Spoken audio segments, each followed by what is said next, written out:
天降祥瑞啊，天降祥瑞啊，哈哈哈哈，大吉啊！林瞎子，你胡扯啥呢？叫民兵听见了你还活不活了？老瞎子没理会他们，拄着自己的棍子，疯笑着往村东头的老姜家走去。对了，我亲眼看见一道闪电落到老姜家的方向去。等雨小了的时候，我还专门出来看了看，没看见有动静。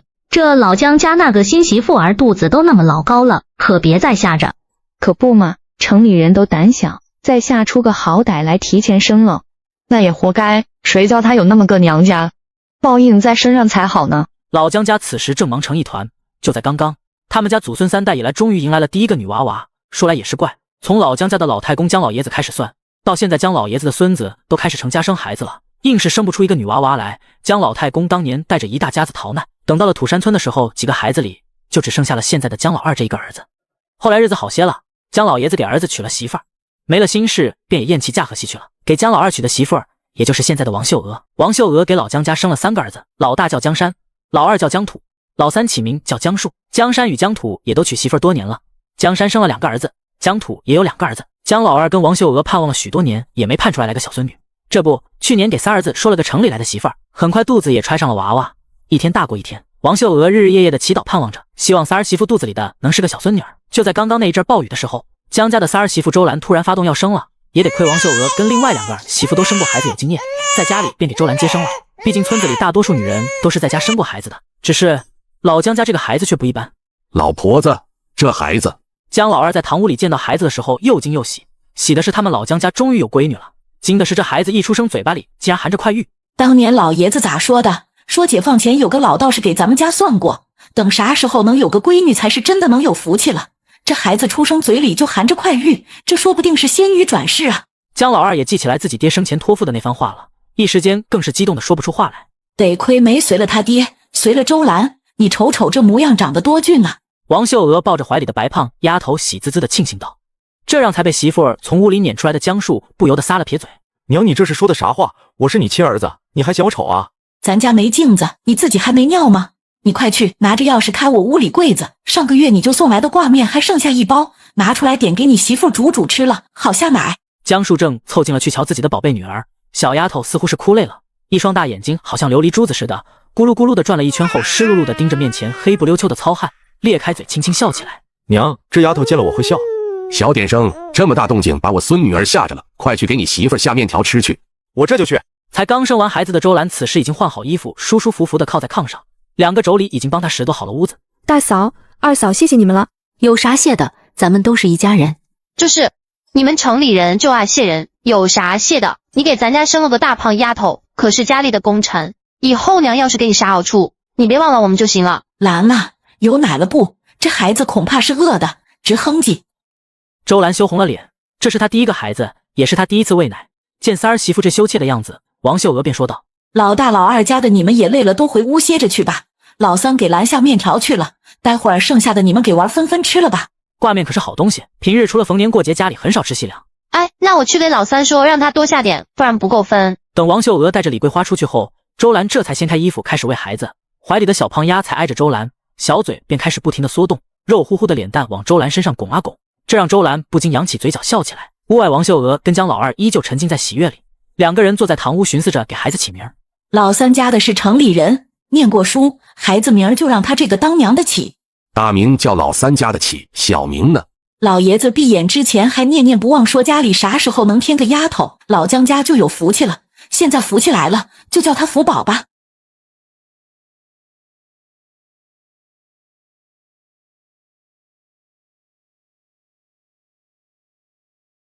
媳妇儿，你吃了饭也快睡一觉，生这胖丫头你辛苦了，往后我肯定不让你吃一点苦。当着娘跟孩子的面，你胡说什么？姜树憨笑，视线一直停留在自己媳妇儿身上。他媳妇儿可真是好看，此时虽然才生了孩子，脸上有些憔悴，但此时温柔如水的模样让他稀罕的挪不开眼睛去。他姜树上辈子是做了啥好事才能娶了这么个好媳妇儿？兰啊，娘想问问你，这孩子的小名能叫我跟你爹起不？大名你给起，你有文化。当然行了，娘，你们是这孩子的爷爷奶奶，这孩子长大了以后还得好好孝顺你们呢，你们给起吧。王秀娥有4个孙子，刚出生的时候一个个皱巴巴的跟小猴子似的，哪怕是当初她生仨儿子的时候，一出生也是要多丑有多丑。叫福宝吧，我这么大年纪还是头回见咱家福宝这么漂亮的孩子。好听，就叫福宝吧。周兰看着女儿的小脸，温柔浅笑。老姜家的4个皮小子嗷嗷直叫的跑了进来，他们连面条都顾不上吃了。听说他们的小婶婶给生了一个小妹妹，都高兴得不得了。小婶婶，我们想看看妹妹长啥样。带头的是老大家的孩子大娃，今年也才将6岁。旁边长得跟大娃眉眼相似、矮半个头的是二娃，今年4岁半了。后面2个小豆丁是老两家的孩子，3娃和4娃，这是一对才3岁的双胞胎，不过长得却并不一样，很好区分。去，小点声，把你们妹妹吵醒了，我可揍你们定！哇，她可真小啊！你们刚出生的时候比福宝现在还要小呢。老三，待会儿你和你二哥一块去山上转悠转悠，看看能不能抓只野鸡回来，给你媳妇儿好好补补身子。女人生孩子坐月子是顶重要的大事，你可不能马虎。这些日子你别干活，屋里头有啥事就让老三干。他们老姜家从来不会磕大媳妇，哪怕周兰出身不好。娘，我没那么娇贵，放心吧。娘都发话了，你还逞强干啥？坐月子可不能马虎，你得听话。奶奶，我们去摸鱼给小妹妹吃。你们妹妹还小，不能吃。福宝不能吃，你能吃。才下过雨，村里经常有半大小子去河里摸鱼。村子里有条秀景河，村尾处的河堤不高，每次下过雨后，总会有孩子去那里摸鱼，运气好的便能抓到几条泥鳅大点的小鱼回来熬汤喝。去的时候喊上你们爷爷。家里几个孩子皮得很，要是下水必须得大人看着王秀娥才放心。听见屋外李桂花、张小红2个人吆喝了，几个孩子这才从屋里出去。他们娘给留了面条，几个孩子见完了小妹妹，急着回屋吃面条呢。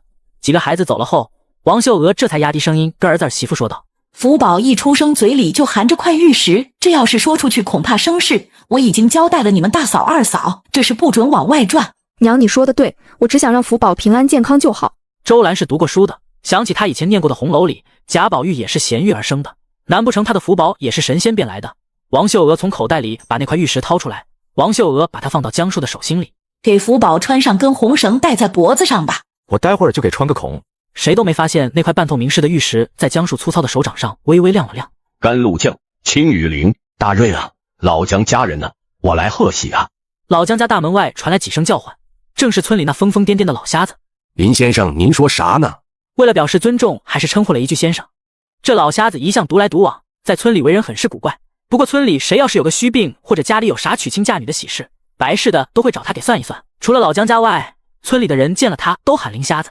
林先生，您来有什么事？天降祥瑞到你家，老夫是来贺喜的。这让王秀娥跟姜老二都不由得面面相觑。老三家的在家才生了孩子，他们一家还没人出去过呢。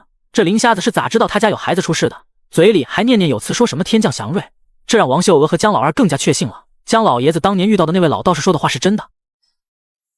眼前这个小女孩一出生，村里的疯瞎子立马跑来门口跪拜。你干啥？你这是做啥？快起来！这是我的贺礼。林瞎子顺势往扶自己起来的姜老二手里塞了只小银锁，也不等老姜家的人撵，拄着棍子颠笑着往外走。姜老二攥着手上的银锁一怔，连忙往外追去。林瞎子却摆摆手，不管不顾地走了。娘，这林瞎子咋来咱家了？王秀娥没说话，姜老二攥着那银锁回来，无奈地看向自己老婆子。给老三家的吧，叫跟那块玉石穿在一起，给福宝带着吧。王秀娥现在越来越觉得他家孙女不一般了，心里浮现出一个坚定的念头，福宝一定是他们老姜家的福星。下午几个孩子便开始缠着姜老二去村尾摸鱼，说是摸鱼，其实是找个由头能下水玩罢了。你可看好孩子，玩一会儿就快回来吧。老三，走吧，咱上山转一圈去。姜土拿着镰刀，背着筐子，站在院子里冲三弟屋里喊道。姜树恋恋不舍地看看炕上的小福宝，这才拿弹弓出了屋子。二哥，走！兄弟俩都憋着劲想要上山碰碰运气，要是能逮着野鸡或者野绵子回来给家里开顿荤就好了，实在不行打只鸟也行啊。才下过雨，山上应该能挖到不少地皮菜，还没秋收，正是青黄不接的时节。老姜家的光景还算是好些的，村里不少人家都已经断顿了，只能天天去挖野菜挖树根。老姜家没分家，全家上下的口粮都归王秀娥管着。平日里虽然也经常是野菜粥配着玉米饼子，但也从没有让全家人饿过肚子。张小红跟大嫂李桂花2个人也各自挎上篮子。娘，我们也去林子里转转，多挖些野菜啥的回来晒干了，留着以后也不愁饿肚子。那我跟你们一块去。娘你就别去了，老三家的才生了娃，待会儿孩子要是醒了哭了，你留在家里也能帮把手。那行。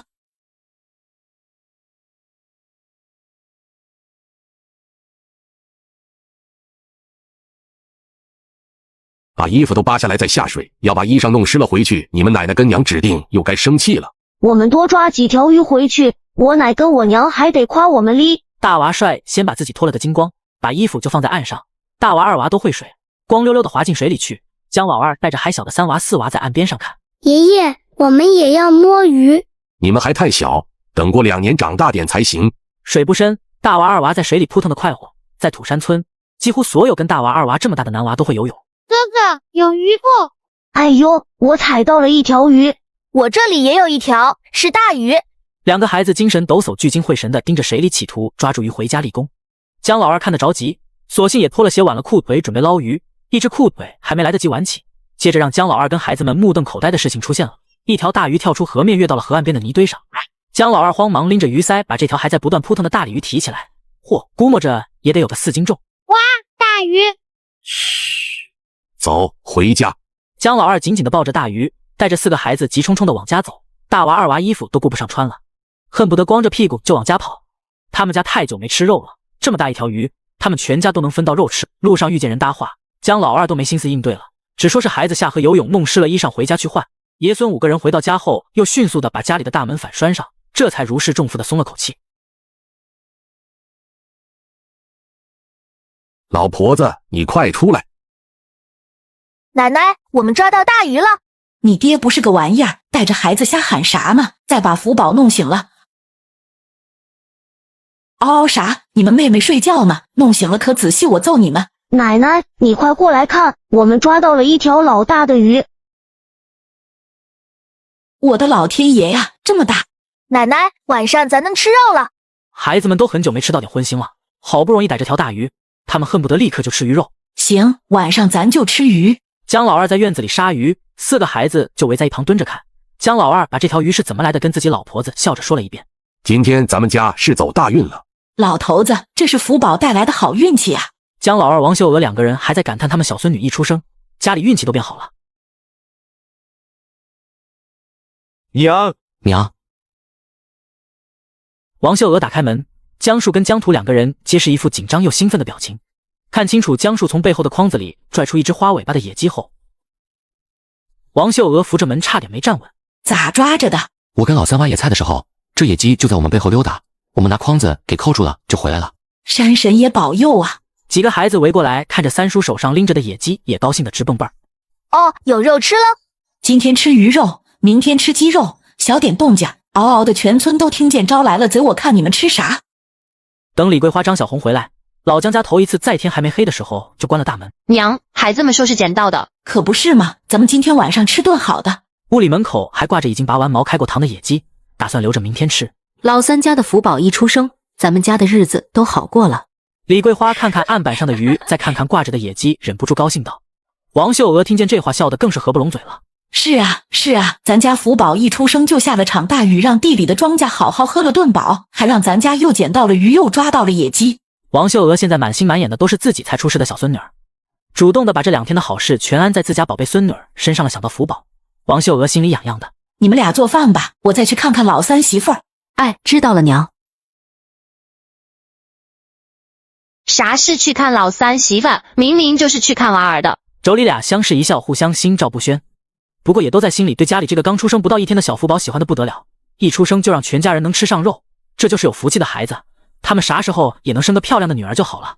兰啊，娘进来了。娘。哦哟，咱们福宝没睡呢，才刚喝了奶就来精神了，嘴里咿呀呀的跟唱戏似的。要不说福宝厉害呢，我活几10年了，见了不少才出生的娃娃都是吃饱了睡，睡醒了吃，咱们家福宝才刚出生1天就会睁眼会笑。福宝醒了，你刚和你2哥劈才一身汗，别离孩子这么近。娘你还讲不讲理？我抱抱我闺女还不行了？一身臭汗在熏着福宝。娘，就让他抱一会儿吧。王秀娥这才不情愿地抱起福宝，小心翼翼地放到姜树怀里。姜树浑身僵硬，上身僵直着不敢动弹。这只撑住脖子，这个手往下点。咋这么软？姜树抱着女儿一动不敢动，表情也慢慢的从欢喜变成紧张，好像怀里抱着个地雷似的。拉了。王秀娥从儿子怀里把孙女接过来放到炕上。福宝真厉害，才第1天就拉臭臭了，奶闻闻臭不？娘，你口味真重。倒点温水来给福宝擦擦。姜树变老实了，他娘这一脚踹在腚上，姜树就知道了他娘的实力丝毫不减当年。王秀娥到灶屋里的时候，李桂花和张小红一个烧火，一个正准备把鱼下锅，再多贴上1圈玉米饼子，今天叫大家都吃个饱。王秀娥拿了钥匙进屋，舀了一瓢玉米面出来。太好了，省得3娃4娃天天睡到半夜爬起来喊啊。现在粮食珍贵，即便是玉米饼子也不能让孩子可劲儿的造。每顿饭顶天了也就一人一个。王秀娥今天拿出来一瓢面让贴饼子，就是让大家今晚上不仅吃得好，还能吃得饱。等到开饭之前，王秀娥先从锅里盛出来2块鱼，又盛了1碗鱼汤出来。三娃娘，你给老三媳妇送屋里去，咱们也开饭。哎，我这就去。这要是调鲫鱼就好了，老三媳妇吃了还能下奶。有的吃咱也不挑了，这鲤鱼虽然比不上鲫鱼，但也能管点用不是？看着带汤盛出来一盆的鱼肉，他已经知足了。香喷喷的一大盆鱼汤端上桌，除了坐月子不能出屋的周兰跟小福宝不能围坐在一块吃饭之外，江山也因为瘫在炕上所以没出屋。不过王秀娥给单独盛出来，叫李桂花给送到屋里去了。先吃鱼肉再喝汤，将近4斤重的鲤鱼刮完鱼摘了内脏，还能有3斤多点，把鱼汤盛在碗里。黄灿灿的玉米饼子泡在喷香的鱼汤里，香的人舌头都要咽了。明天我们还去摸鱼。咋的？那鱼还天天趴在那里等你去捡。李桂花知道自己儿子啥心思，无非是想下水去玩罢了。我能摸着鱼，上回我就抓了一条。去年夏天的时候，大娃的确是在水里摸着一条泥鳅大点的小鱼儿，拿回来缠着他们爷爷给刮了鱼鳞，扔进锅里清汤寡水的煮了，兄弟4个分了吃了。虽然一人一口就没了，但也是荤腥啊。孩子想去就去吧，明儿我去河边洗衣场，看着点他们就是了。这天晚上，老姜家一家子都睡下了，只有周兰屋里还点着灯。周兰把福宝抱在怀里给他喂奶，小丫头一点也不闹人，除了尿了拉了或者饿了外，基本上是不哭的。快睡吧，明儿一早你还得去上工呢。我不困。怀里的小福宝吃饱喝足后嘤咛了一声，握着小粉拳缩动着小嘴睡熟了。夫妻俩就在昏黄的灯影下凑在一块仔细的看着他们的小女儿。咱闺女长得像你，长得真好看。周兰是城里人，是城里下乡的知青，长得十分标致，哪怕是出身不好，当初村里也依旧有不少的人追她。眉毛像你，浓浓的好看。啥动静？我出去看看。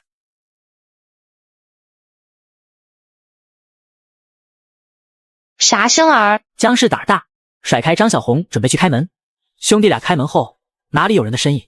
往地上看，是一只被咬死的野鸡，被扔在家门口。姜树提着煤油灯往四周照了照。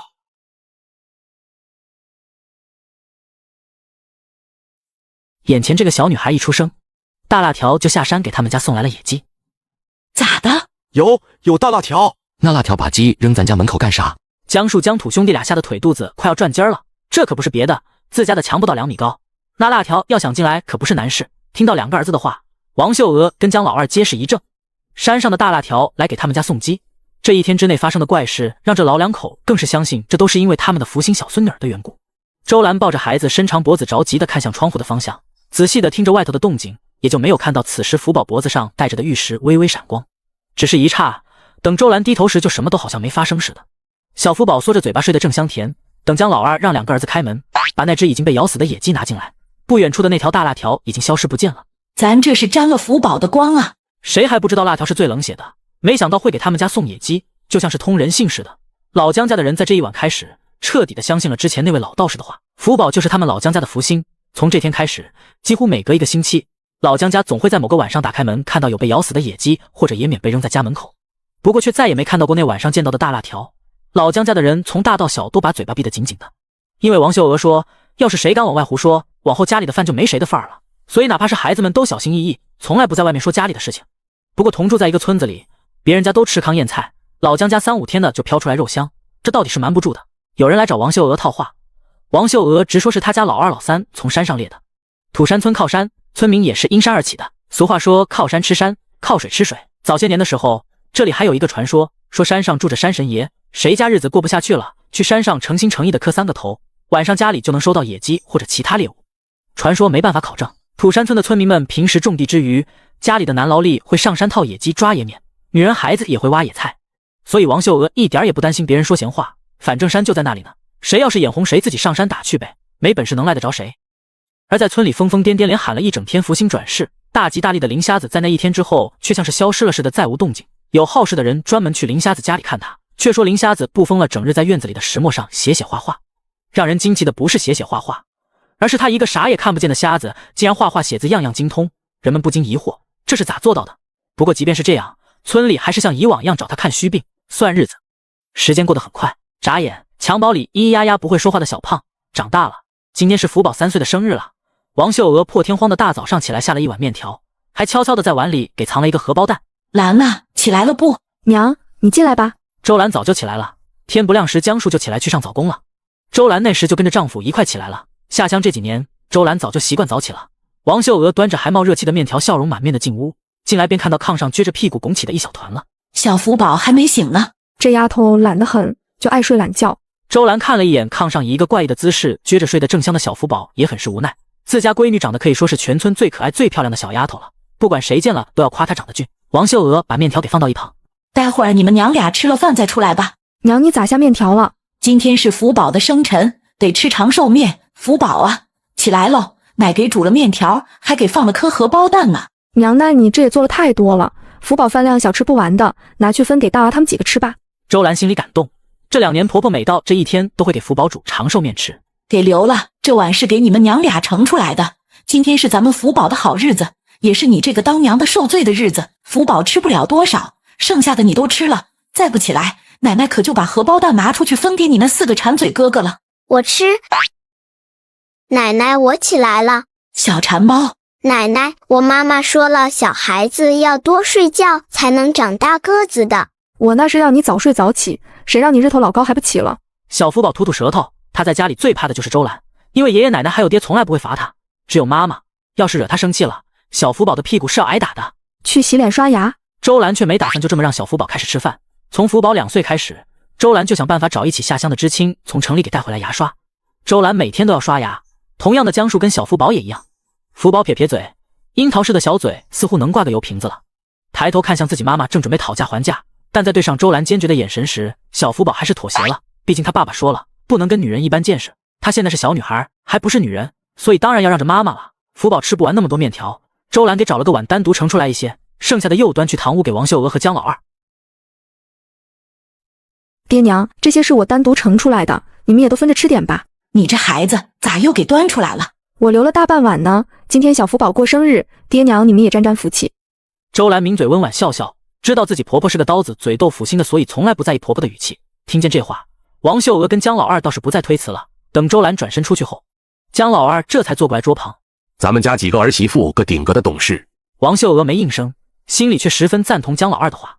他家3个儿媳妇，比起村里其他家，那可是个顶个的好媳妇。今天老大媳妇不去上工，叫他带孩子回娘家去瞅瞅吧。听说他弟媳妇儿生了，带上6个鸡蛋让他回去看看，也算是心意了。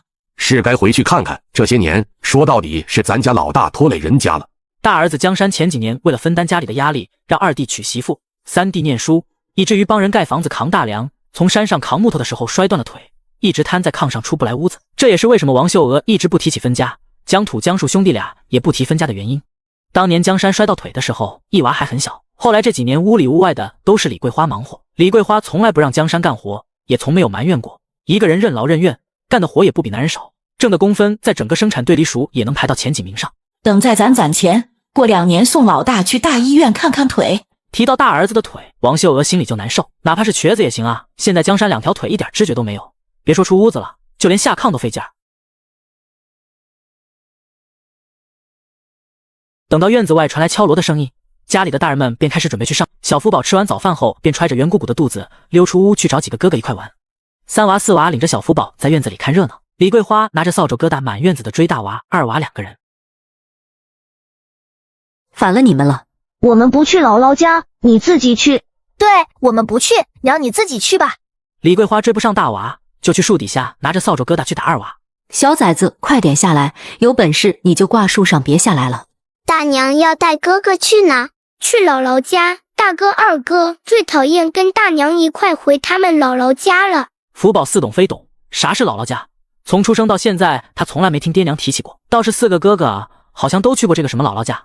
折腾啥？大娃2娃快去洗把脸，跟你们娘去姥姥家去。王秀娥在孩子们眼里是很有威信的，因为不听奶奶的话，很容易吃不饱饭。奶奶，我们不想去姥姥家，静子总说我爹娘坏话，还说过奶奶你离。他还骂我姥姥，还说我们都是讨嫌鬼。他们不想去姥姥家的原因就是这个，因为不想见到坏镜子。再胡说八道，往后奶可不给你们饭吃了。快去，别惹你们娘生气，等下午回来，奶给你们炒肉吃。李桂花想带2个孩子一块回去，主要是为了孩子们的姥姥李老婆子。李老婆子年纪大了，身子也不好，平常也很惦记这2个外孙子，所以回娘家李桂花是必须要带上2个孩子的。我也想去姥姥家，大娘也带福宝去好不好？李桂花被小福宝这么一撒娇，顿时没了脾气，蹲下身子来抱着小福宝，不知道该咋拒绝。福宝过来，到奶奶这里来，你大娘要带你大哥二哥回娘家去走亲戚，你又不认识，跟着去干啥？哦。福宝撅着嘴失望的垂下头，乖巧的从大娘怀里起来，走向奶奶身旁。才3岁的小福宝从来没有去过姥姥家，也不明白为什么哥哥们都能去姥姥家，只有他不能去。小娃娃的世界是很单纯的，小福宝也只是单纯的以为那是什么好玩的地方，毕竟从出生到现在，小福宝去过最远的地方都没有出过村子。娘，就让福宝跟我们一块去吧。李桂花有些为难的看向婆婆，她是没啥意见的，就是怕婆婆不同意。福宝可是王秀娥的心尖尖，自己要是带着回娘家，让她娘家2个嫂子欺负了自己婆婆，肯定心疼坏了。福宝听话，要不然你娘回来知道了，肯定又打你屁股。王秀娥受不了小福宝湿漉漉的眼神，只好硬着心肠搬出周兰来。小福宝顿时心虚的别了眼神，2只手悄咪咪的背后摸了摸屁股。他妈妈要是生气了，可是很吓人的。哎，生活不易，团子叹气。要不让福宝跟我们一块去吧？娘你放心，我肯定看好福宝。大娘最好了，最疼福宝了，奶奶也疼福宝，对不对？听你大娘的话，好好跟着你哥哥他们，不许捣乱，要不然等回来看奶咋打你。奶从不打我，妈妈才打我。小福宝笑弯了眼睛，这个家里谁能惹谁不能惹，他门清的很。李桂花挎着篮子，牵着小福宝的手出了门。大娃二娃一前一后的走在最前面，他们要去生产队门口坐牛车。这时候人们出行不方便，自行车算是十分稀罕的物件，并不是家家户户都有的，所以人们要是想出趟门，要么只能靠2条腿步行，要么就得去生产队问问能不能坐一段路的牛车。今天刚好生产队大队长王大吉赶着牛车去公社拉种子，想要去镇上或者走亲戚顺路的社员都能搭一段车。大哥哥、二哥哥，等等我呀！桂花呀，早些回来，别留下吃饭了，回来娘给留饭。哎，我知道了，娘你回去吧。这年头人们走亲戚基本上都不会留下吃饭，毕竟家家户户都没有多余的粮食来招待客人。哪怕是李桂花每次回自己娘家，也都是次次饿着肚子回来。但李桂花每次都为了自己娘家的名声打碎了牙往肚子里咽，每次回来都说是在娘家吃了饭回的。但其实王秀娥是有数的，孩子是不会骗人的。眼前这个小女孩第一次坐牛车，也是第一次出村，却被村里的坏奶奶欺负。小女孩一脚就把坏奶奶踢下马车。哟，桂花你这是带着孩子走亲戚啊？是啊，回娘家看看。哟，你走亲戚，这丫头也跟着一块去啊？说话的女人是住在江家斜对角的邻居牛二的媳妇儿，李桂花得称呼她一声牛二。平日里虽然2家离得近，但却不怎么来往，因为这牛二媳妇儿当初看上了周兰，想让周兰去给她当儿媳妇，可没想到周兰拒绝了牛家，转头便跟江树结婚了，这让牛二婶一直记恨着，逢人便说周兰是城里资本家的女儿，江家娶了这样的儿媳妇是倒8辈子霉。不过王秀娥跟江家人从没有因为这些话对周兰有不好的看法，尤其自打周兰生了福宝后，一家人的日子反而越过越好了。倒是牛二一家到现在家里的几个儿子都还打着光棍呢，牛二婶的大儿子都已经30岁了，在村里别人20出头孩子都满地跑了，30岁算是老光棍了。是啊，这小胖丫真俊啊，随了他娘长得真好看。老江家这么多孩子，4个小子平日里穿的也没有这个小丫头穿的好，身上的衣裳一看就是新做的，连块补丁都没有，肉乎乎的小脸白白净净的，一看就是精心照顾的孩子。没想到老江家对一个小丫头竟然这么看重，真是奇怪。福宝，你咋也跟着你大娘一块去啊？我听话了，所以大娘也带我去姥姥家。小福宝喜滋滋地弯起眉眼回答道，他沉浸在能去姥姥家的兴奋中，至于这个姥姥家到底是个什么地方，其实他一点都不明白。哎呦，你姥姥家，我说桂花呀，你们家人也真是的，咋还分不清孬好？你家小叔子娶了资本家小姐，生的孩子子身上也淌着资本家的血，你们家还把他当成宝，现在连姥姥家都出来了，他哪来的姥姥家？咋的？你们老江家跟资本家还有亲戚？牛二婶，我们家的事跟你没啥关系。咋没关系？你们家对这小崽子好，就是对资本家好。算了，都是多亲，别伤了和气。牛二家的你也少说2句吧，都是一个村住的。咋的？你们也都向着那资本家的崽子说话？你才是崽子，你全家是崽子，我妹妹才不是崽子。有娘生没娘养的瘪犊子，欠收拾了是吧？虽然妈妈说了不能打人，但是这个坏奶奶都要欺负哥哥了，不能不管。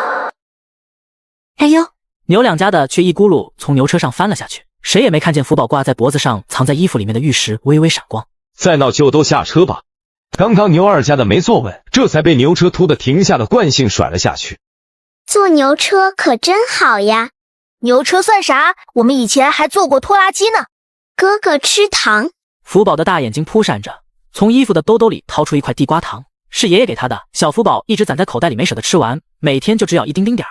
这地瓜糖是姜老二上个星期去参加村支书儿子结婚的喜酒给带回来的，家里的几个孩子都有一块，福宝年纪最小有2块，大娃、2娃、3娃、4娃他们的当天就剥开吃掉了，福宝还剩下1块一直不舍得吃完。福宝，你咋还有糖？二哥哥给你吃，以后你去做拖拖机的时候也带我一起，行不？福宝举起肉乎乎的小手，把那块黏糊糊的地瓜糖塞到2娃的嘴巴里。是拖拉机，你放心吧，要是还能坐拖拉机，我就带你一起去坐。三婶要是不同意，我就去求奶，奶要是不同意，我就去找爷爷偷偷带咱去坐。福宝得了2哥哥的保证就更高兴了。至于那块他舔了许多天的地瓜糖，送出去就送出去吧，舍不得地瓜糖套不着拖拖机啊。一旁没咋吭声的大娃目睹了刚刚发生的一切，怜悯地紧了紧自己亲弟。他亲眼看见福宝妹妹的那块地瓜糖早上都掉在地上了，被他拿去在洗脸盆里洗浴净包在糖纸里揣进兜的。不过大娃又有些庆幸，幸亏这脏兮兮的地瓜糖给2娃吃了，要是福宝吃进肚子里，万一肚子疼就不好了。这是哪？福宝好奇地看着不远处陌生的村子。这就是姥姥家，看上去没啥好玩的呀。这是小坡村，大娘的娘家就在这里。福宝，等会去了姥姥家你别怕，要是大妗子敢凶你，我跟大哥保护你。还没等到家门口，老李家门外蹲着的2个穿着宽宽大大贴满补丁褂子的孩子，看到李桂花带着孩子往这里走，便先跑进家报信去了。这俩孩子是李桂花的侄子。娘，我姑来了。啥？杨玉梅正躺在炕上装病，听见2个儿子跑进屋里来告状，顿时坐起身子来。我跟二柱看见我姑带着大娃、2娃，还有一个小丫头往咱家走呢。杨玉梅听到这话，轻轻冷哼一声。这时候回娘家，无非是看东屋那才生了孩子的呗。杨玉梅心里燃起一阵愤火。自打东屋住的弟媳妇儿郑霞因为带着肚子快生了不去地里干活后，杨玉梅心里就不平起来了，也总是3天2头装病不去生产队干活。这不，听说小姑子回来了，想着肯定是带了东西回来的。杨玉梅从炕上下来，急匆匆的往外跑，她怕出去晚了，李桂花带的东西都送去东屋了。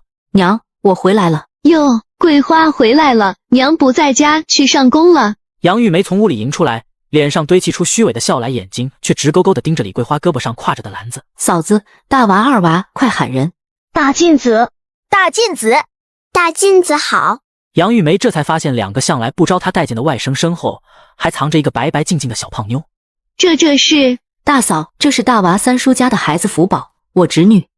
自己回娘家就罢了，还带着2个孩子回来蹭吃蹭喝的，这回更是把婆家小叔子家的孩子都领回来了。姐来了，进屋坐会儿吧。哎，我也过去瞅瞅，你不知道老3家的生了个小小崽儿，夜夜哭，从小看到大，往后定是个有脾气的。杨玉梅盯着李桂花挎着的篮子，跟在后头笑道：“她怕好东西都让郑霞得了，自己捞不着。”有小宝宝的味道。你咋闻出来的？小宝宝香香的，长大了就变臭了。那你现在是香的还是臭的？我还没长大呢，娘和奶奶天天都给福宝洗澡的。小妗子逗你玩呢。大娃、2娃长高了不少。郑霞算是新媳妇儿，才嫁到李家1年多，跟大嫂杨玉梅不是一种人，才生完孩子没2天，脸色明显憔悴，身体还正虚着。小妗子，我娘说你生了个小弟弟。这孩子长得跟他爹一个模子刻出来的，瞧瞧这浓眉大眼的，长得真好。小福宝急得蹦蹦儿，他还太矮了，看不到炕上躺着的小娃娃。郑霞被这好看的小姑娘逗得想笑，弯下腰来把福宝抱到炕上坐着。小福宝终于看到了炕上香香的小娃娃，软萌萌呀，看来小弟弟喜欢你呢。福宝想起他爸爸，好几次以为他睡着了和妈妈说的悄悄话。他爸爸说了要给福宝再要个小弟弟，可是都这么久了，妈妈也不给生，把爸爸缠得天天晚上趁他睡着了就念叨。福宝盯着炕上的小宝宝发愁，上哪去给爸爸偷回家一个小娃娃？不行不行，妈妈说偷东西就不是好孩子。知道你生了，我带了几个鸡蛋给你补补身子。这让在一旁的杨玉梅脸色拉下来了。李桂花直接说鸡蛋是给郑霞补身子的，这等于是一个鸡蛋都没打算分给她呢。杨玉梅气得转身出了屋。姐，你瞅瞅他那个样子，我生个孩子可怕他馋坏了，自打娘不让我下地干活了，他就对我一包意见，见你拿东西送我屋里来了，这又甩脸子呢。好了，你还坐着月子呢，别想那么多，气坏身子。李桂花不想掺和娘家的这些事，她已经结婚了，娘家弟媳跟娘家嫂子之间的事情还是少插话的好。你是谁？干啥来我家？我是福宝，大娘带我来姥姥家，这就是姥姥家吗？这是我家。你带的啥？福宝脖子上戴着用红绳搓成的线，上面挂着一块小小的玉石和一个精致的小银锁。平时福宝都是把绳子放在衣服里面的，许是因为刚才他被李桂花抱下炕来时没注意，从衣服里掉出来了。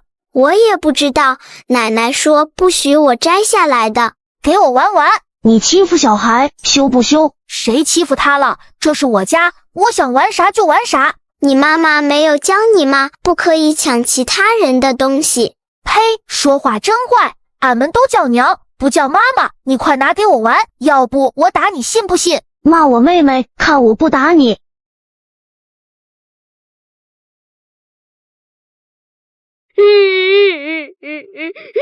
屋里的大人们听见院子里鬼哭狼嚎的动静，都跑出来看。杨玉梅看见自家2个宝贝疙瘩被打成这样，顿时火大。奶奶的小瘪犊子，你们敢打我儿子？小孩打架，嫂子你一个大人，难道还要掺和？挨打的是我家柱子和二柱，你当然不急。为啥打架？是二柱他们欺负福宝，还抢福宝的东西。大娘，你别怪哥哥，大哥二哥是为了护着我。福宝乖，有大娘在别怕。大嫂你听见了，是柱子跟二柱欺负福宝了，孩子们之间打架，咱们大人还是不掺和的好。我呸！李桂花，你胳膊肘向外拐是不？为了这死丫头，你就让你儿子打你的亲外甥，一个丫头片子起名叫福宝也不怕折寿。你敢打我？我喊你一声嫂子，你也别给脸不要脸。这么多年，每次我回娘家，总看见你变着法的找茬。以前我忍让了，今天你还当着我的面欺负上孩子了，那我就忍不了了。这几年李桂花的好脾气都差点让杨玉梅忘记了。以前李桂花出嫁前可是小坡村唯一一个帮生产队杀过猪的女人，整个村谁不知道李桂花的脾气。桂花回来了。娘，我带孩子回来看看郑霞和孩子。姥姥你回来了。姥姥你回来了。哎，乖崽儿。姥姥。哟，这是谁家的娃娃？长得真俊啊！娘，这是我侄女福宝，跟我一块来的。啊，我记得满月的时候我还去看过这孩子呢，从小就长得好看，随他娘。姥姥，你见过我？是啊，那时候你也没比屋里的小豆子大多少呢。娘，桂花带着这丫头回来，让大娃二娃打了你2个孙子，你说这是咋算吧？杨玉梅见婆婆回来了，顿时又像是有了底气似的。这些年她给李家生了一个闺女，2个儿子。杨玉梅自觉自己是李家的大功臣，这些年的行为举止也比刚嫁过来时越来越过分。按我说就算了吧，娃娃之间的小打小闹，咱当大人的要是计较，那传出去不让人笑话。那他打我娘你也不管？桂花咋动手打人？快和你嫂子可不是。嫂子对不住。娘。好了，柱子娘你肚子不难受了。娘你就偏心眼得了，我看日后到底是指望谁？留下吃饭吧。李老太拉着闺女的手不舍得松开，她是真的心疼自己闺女儿。自打女婿瘫在炕上后，自己闺女得过得多苦啊。不吃了，来时我婆婆交代了，让带着孩子回家吃，说会儿话，这就该走了。李桂花看着身子佝偻得越加厉害的李老太，鼻子微微发酸。她爹走得早，是她娘一个人把他们兄妹3拉扯大，娶媳妇嫁闺女的。这些年她娘算是没享啥福，身子不好还得天天下地干活挣工分补贴2个儿子。那也好，等过了秋收你带着孩子再来，到时候家里有吃的。李老太还不知道老姜家这2年日子越过越好，3天2头吃肉的事情。哎，这么硬着总是能让他娘心里舒坦些。回土山村的路上，李桂花幸运地遇到了村里生产3队的牛车，带着孩子不用步行了。牛车晃晃悠悠的，福宝歪在大娘的怀里睡着了。等被叫醒的时候，已经到村口了。王秀娥站在村口树底下，正翘首等着。奶奶，奶奶，奶奶！哎呀！笨丫头，教你多少次了，摔倒的时候要胳膊撑地。哼，爸爸坏，我才不笨。奶跟爷都夸我，说我是小人精儿。走，咱回家吃饭，奶今天给熬了肉吃。谁家把一个丫头片子当成宝贝似的？这老姜家就是跟别人家弄不一样的，现在养的精细，过些年长大了还不是替别人家养的闺女。可不吗？我那2个儿媳妇要是能给我生几个大胖小子，我就高兴死了。妈妈，妈妈，我回来了。妈妈，我回来了。慢点，跟个假小子似的。周兰正在踩缝纫机，这是她跟江树结婚的时候，周兰自己掏钱买的嫁妆。妈妈，你这是给谁做衣裳？周兰是城里人，所以一直以来都是让福宝教自己和丈夫爸爸妈妈，也算是她最后的一丝倔强罢了。给你3哥4哥做个书包，等过些日子他们也得去学校上学了。等地里忙完这一阵后，学校就又正常上课了。当初大娃2娃要上小学的时候，王秀娥给拿了，不然让3儿媳妇给帮忙做书包。现在3娃4娃也到了上学的年纪，自然是不会偏了的。王秀娥早就准备好了军绿色的布拿给周兰了。咱家福宝啥时候也上学去，省得成天在家里演。我才没演呢，我有师虎的，师虎说以后教我写字念书的。福宝的话让江树、周兰皆是无奈的互相摇头。小丫头有时候说话还是不够清楚。小福宝话里说的师虎其实就是村里的林瞎子。当初福宝出生时，林瞎子疯疯癫癫的跑来家里送了一块银锁给福宝。后来福宝长大些了，约莫2岁多后，天天跟在几个哥哥身后在村子里玩，与那林瞎子也见了几次，竟然与其他孩子不同。福宝和林瞎子十分亲近，甚至在林瞎子的引导下开始喊他是师傅。王秀娥知道这事后，竟然还真就应下来了，家里只要有啥好吃的，总是要给林瞎子住处送一份的。可是除了王秀娥跟福宝，几乎全村的人都依旧觉得林瞎子是不正常的人。虽然这2年看上去正常些了吧，但一个眼睛看不见东西的人怎么可能会教人读书写字呢？不过周兰跟江树自然不会在女儿面前说这些。吃饭了。今天福宝过3岁生日，奶给熬了一大盆鸡肉，还放了福宝最爱吃的粉皮，咱们一大家子放开肚皮吃，管饱。福宝过生日，再加上现在地里正赶上秋收，大人们也十分辛苦。王秀娥这是有意让一家子都好好犒劳一顿呢。奶奶最好喽。福宝过生日，这个大鸡腿先给福宝。江老二夹起鸡腿放到福宝碗里去。爷爷最好了，你刚才还说奶奶好，现在就成爷爷最好了，真是墙头草。爷爷奶奶一样好，福宝都喜欢的。4哥把碗里的肉给福宝，福宝也喜欢4哥的。4娃看着自己碗里的肉有些犹豫，他们家这2年虽然比别人家好一些，但也不是天天都能吃肉的。王秀娥做饭的时候把2只大鸡腿单独留出来了，福宝一个人1只大鸡腿，剩下那鸡腿就剁成块分给4个孙子。4娃看着自己碗里香喷喷的鸡腿肉，想了想，4哥也很疼你的。4娃果然就把自己的碗推向福宝。4娃真乖，妹妹吃不了这么多，4娃自己吃吧。是啊，你妹妹一个人能吃那么大一个鸡腿呢，你就别操心了。张小红忙把碗又拉到4娃面前，心直口快地说道。这话在孩子们听来没啥，但是落到大人耳朵里意思可就不一样了。今天是福宝生日，自己分个鸡腿咋的了？锅里还有这么多肉呢，不够吃。娘，我不是这个意思。行了，快吃饭吧，下午还得干活呢。江老二笑着打圆场，他跟王秀娥一向是分工明确，在家里一个唱红脸，一个就唱白脸。王秀娥没再说话，只是给3个儿媳妇一人夹了块鸡肉，这才也开始吃饭。老姜家的小崽崽们埋头吃肉，大人们都不约而同的只夹土豆吃，都想把肉留给孩子们吃。福宝还不会用筷子，用的是他爸爸江树亲手给做的小木勺。见爸爸妈妈爷爷奶奶碗里的都是土豆，看不见几块肉，小福宝便握着勺子把自己碗里的肉分给大人们。福宝还小，吃不了这么多肉的，爸爸妈妈爷奶吃肉有力气干活的。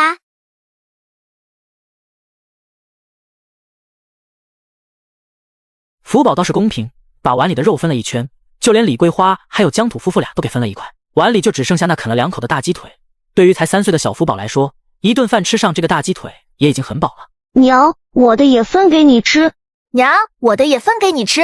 3娃4娃自然不肯落后，也从碗里夹着自己的鸡肉分给他们爹娘吃。江老二眯着眼睛欣慰，家里的小苗苗们都越来越懂事了，他们老姜家看来是要兴旺起来了。吃过饭后，王秀娥也不用媳妇帮忙收拾，催着儿子儿媳妇带着孩子回屋歇着。王秀娥一个人洗刷碗筷擦桌子，李桂花要留下帮忙，王秀娥都没让，毕竟下午还得干活呢。王秀娥现在已经不参加生产队劳动了，平时在家照顾瘫在炕上的大儿子和家里的几个小崽崽们。只要在农忙时，家里的活从来不用3个儿媳妇插手，光是这一点就不知道惹得村里多少小媳妇儿羡慕呢。福宝才吃了饭，撑得小肚子鼓鼓的。周兰不让他上炕，让福宝站在缝纫机前和江树一块缠线团。跟你大娘走亲戚好玩吗？坐了牛车好玩，姥姥家不好玩。为啥不好玩？坏哥哥抢福宝东西，坏静静和大娘吵架了。福宝嘟嘟囔囔的把上午发生的事情说了一遍。江树跟周兰相互看了一眼，皆是叹了口气。出去不许胡说，上炕睡觉吧。媳妇下午还得上工呢，你也歇会儿，我给你们娘俩打着扇子。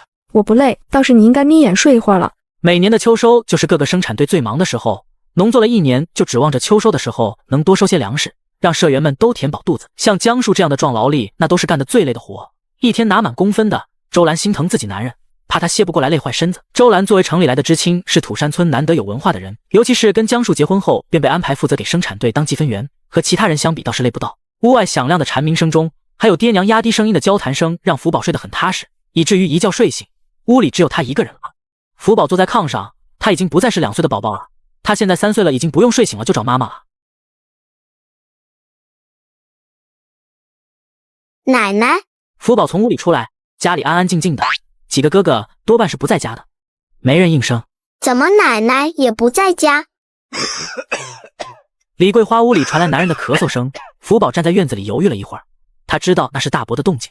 不过老江家的孩子们都怕他，福宝虽然不怕，但是平时很少去大伯屋里，奶奶说过不能惹大伯生气的。听到屋里断断续续的咳嗽声，福宝终于还是哒哒进了屋。大伯，福宝虽然不经常与大伯说话，甚至住在一个家里很少见到面，但是小福宝好像随了他爹的那天生自来熟的本事。趴在炕上的江山一怔，抬起头看向屋门口的小人儿。大伯，你喝不喝水呀？福宝眼巴巴地看着快撵上他高的桌子上放着的一碗水，舔了舔嘴唇，他才睡醒，现在倒是真的渴了。我不喝水，没想到三弟家这个小奶娃这么贴心，还主动来屋里关心自己，怪不得桂花一直想要个女儿。下一秒，小福宝如愿以偿地端着水，露出甜美的笑来。那就福宝喝了。一大碗的水便被他喝下肚，喝饱了水，福宝这才满足地放下碗。这丫头看来是渴坏了，一大海碗的水竟然一口气喝下去了。大伯，奶奶去哪了？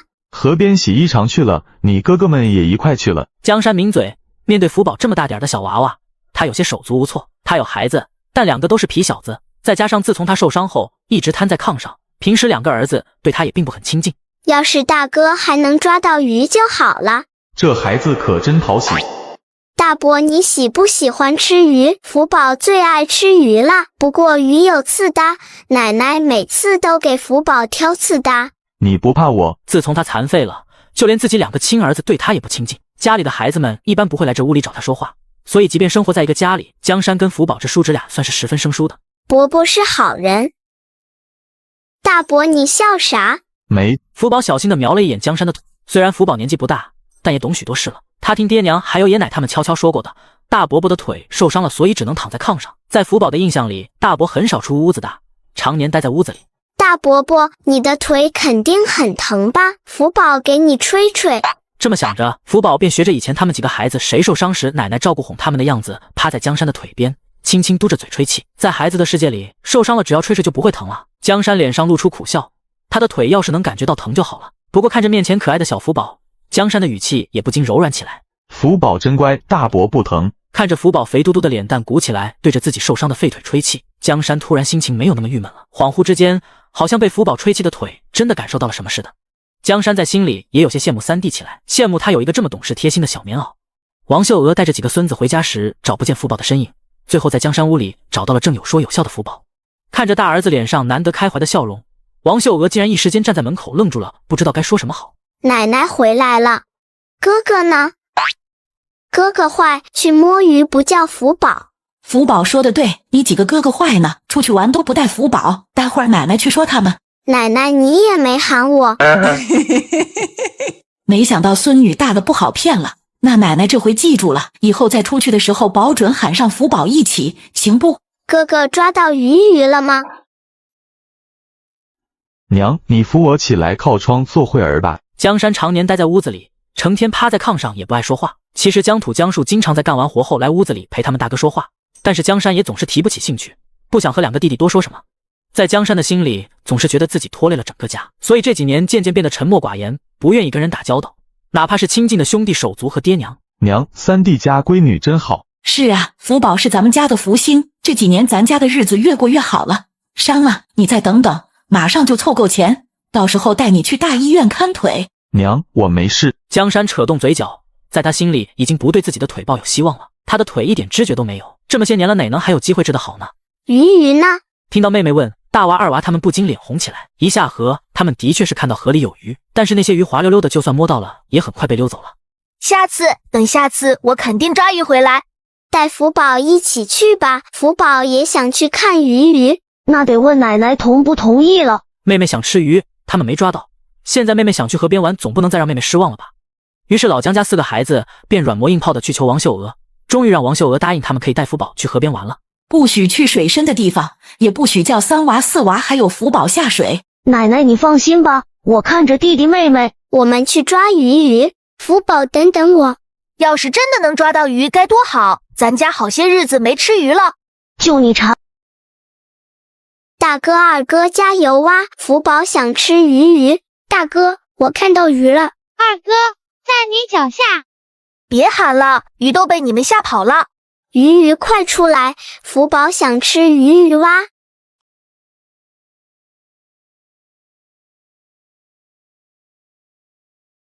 抓住啦！小点声，别叫人听见了。这得有3、4斤沉吧？3、4斤也不够咱家放开肚子吃的，等回家叫奶去换块豆腐，放上一块炖就更好吃了。要是还有鱼鱼就好了，也给狮虎送鱼鱼吃。狮虎和福宝一样也爱吃鱼鱼。福宝能捡到1条鱼，咱们已经很幸运了，一般人1条都捡不到呢。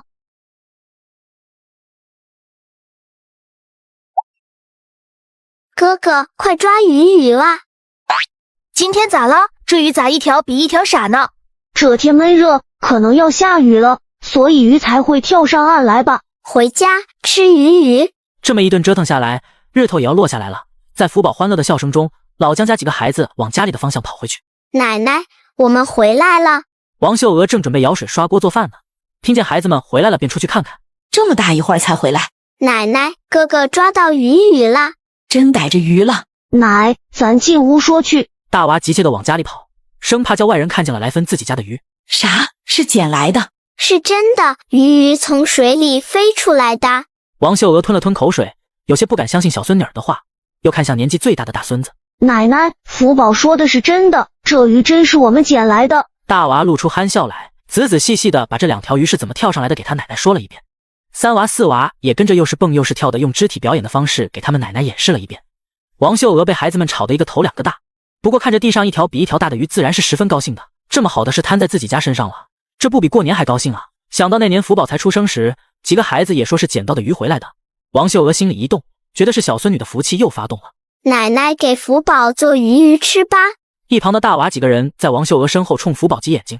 进门之前，他们几个孩子都商量过了，让福宝和奶奶说去换豆腐回来吃。在这时候，豆腐也是好东西，是能当肉吃的。村里的张二婶子家就做豆腐，拿1斤黄豆能换半斤豆腐。在村里，家家户户都有种的黄豆，所以偶尔也可以去换豆腐回来吃的。奶奶，换豆腐吃吧，鱼鱼炖豆腐好吃哇。行，奶去拿黄豆，咱换豆腐，晚上一块炖鱼吃。哦，太好了。一群馋猫，3娃4娃还有福宝就蹲在地上，围着已经放到盆里的2条鱼，津津有味地看着。王秀娥拿了3斤黄豆，想着多换些，让全家人都放开肚子好好吃一顿。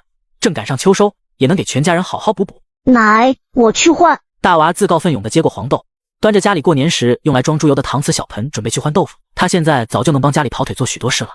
王秀娥以前在城里给资本家当过老妈子，做饭的手艺一点也不输给现在国营饭店的那些大厨，光是杀鱼的姿势就能看得出来，他干活做事有多利落。鱼鱼做好了，也给福宝的狮虎送鱼鱼吃吧。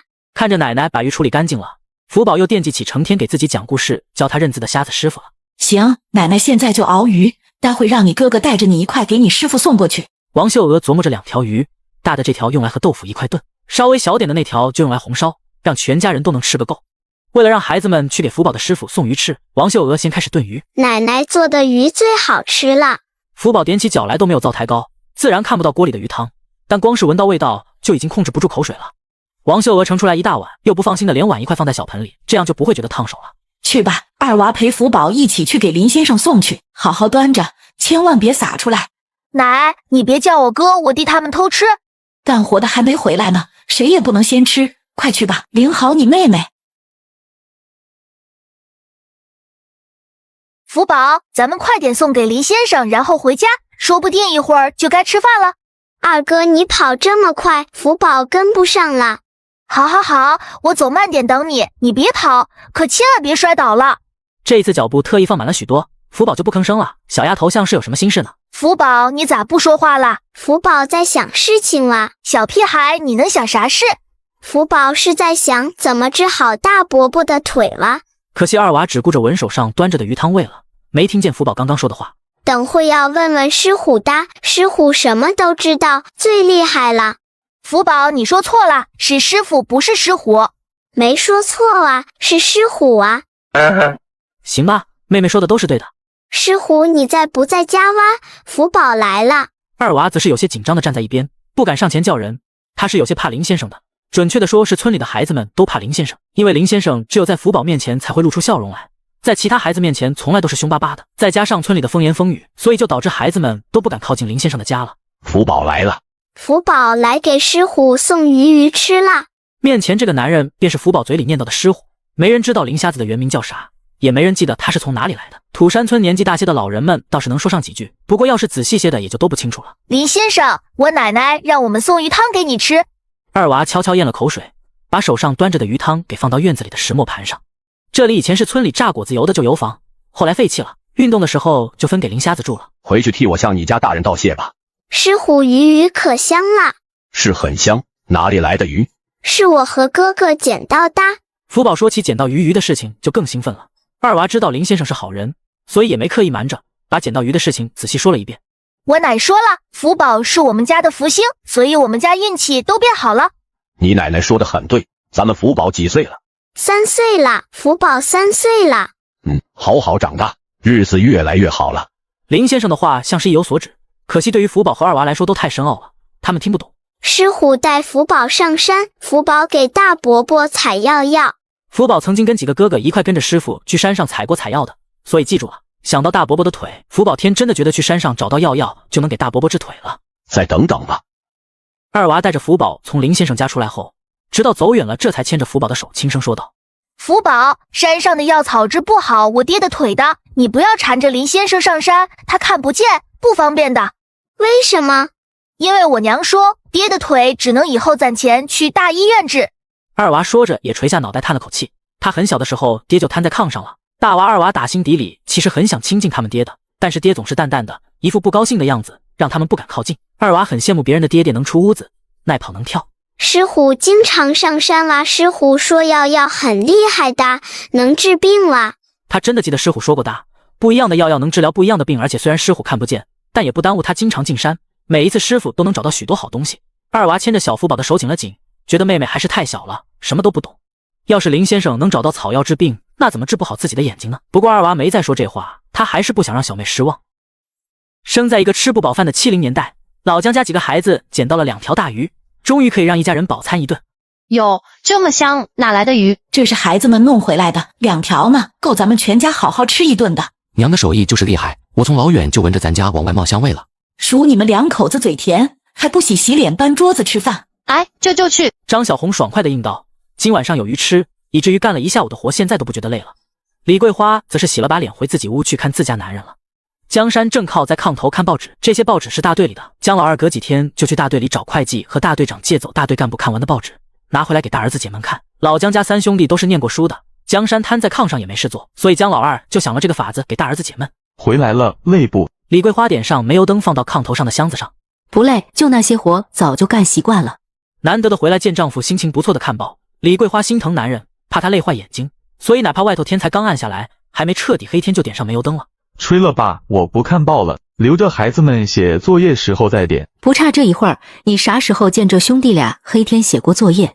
这话倒不是说大娃二娃对学习不认真，实际上是大娃二娃对学习太过积极，回放学回来第一件事就是写作业，每次不用等黑天就能完成作业，而且2个人学习都很不错，每次考试都算是前几名。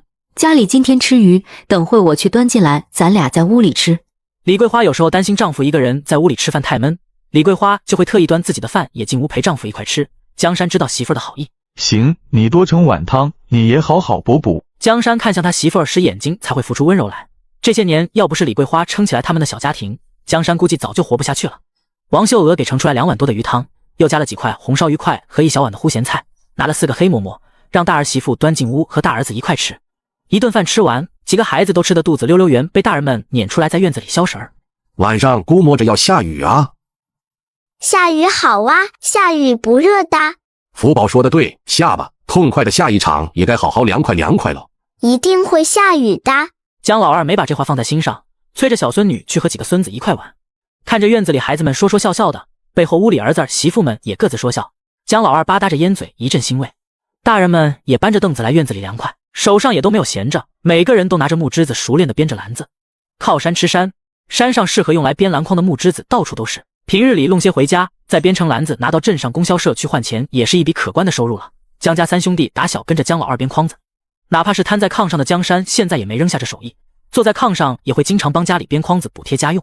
等凉快些再去山上割点枝子回来。爷爷，我们明天就去。想去就去吧，不许往林子深了走，当心狼叼走。我们知道。到时候我们也去，我们也能背枝条子。去，都去，赶明去的时候背上垫个毛巾。福宝，你去不去啊？师虎说了，等下过雨以后也带福宝上山的。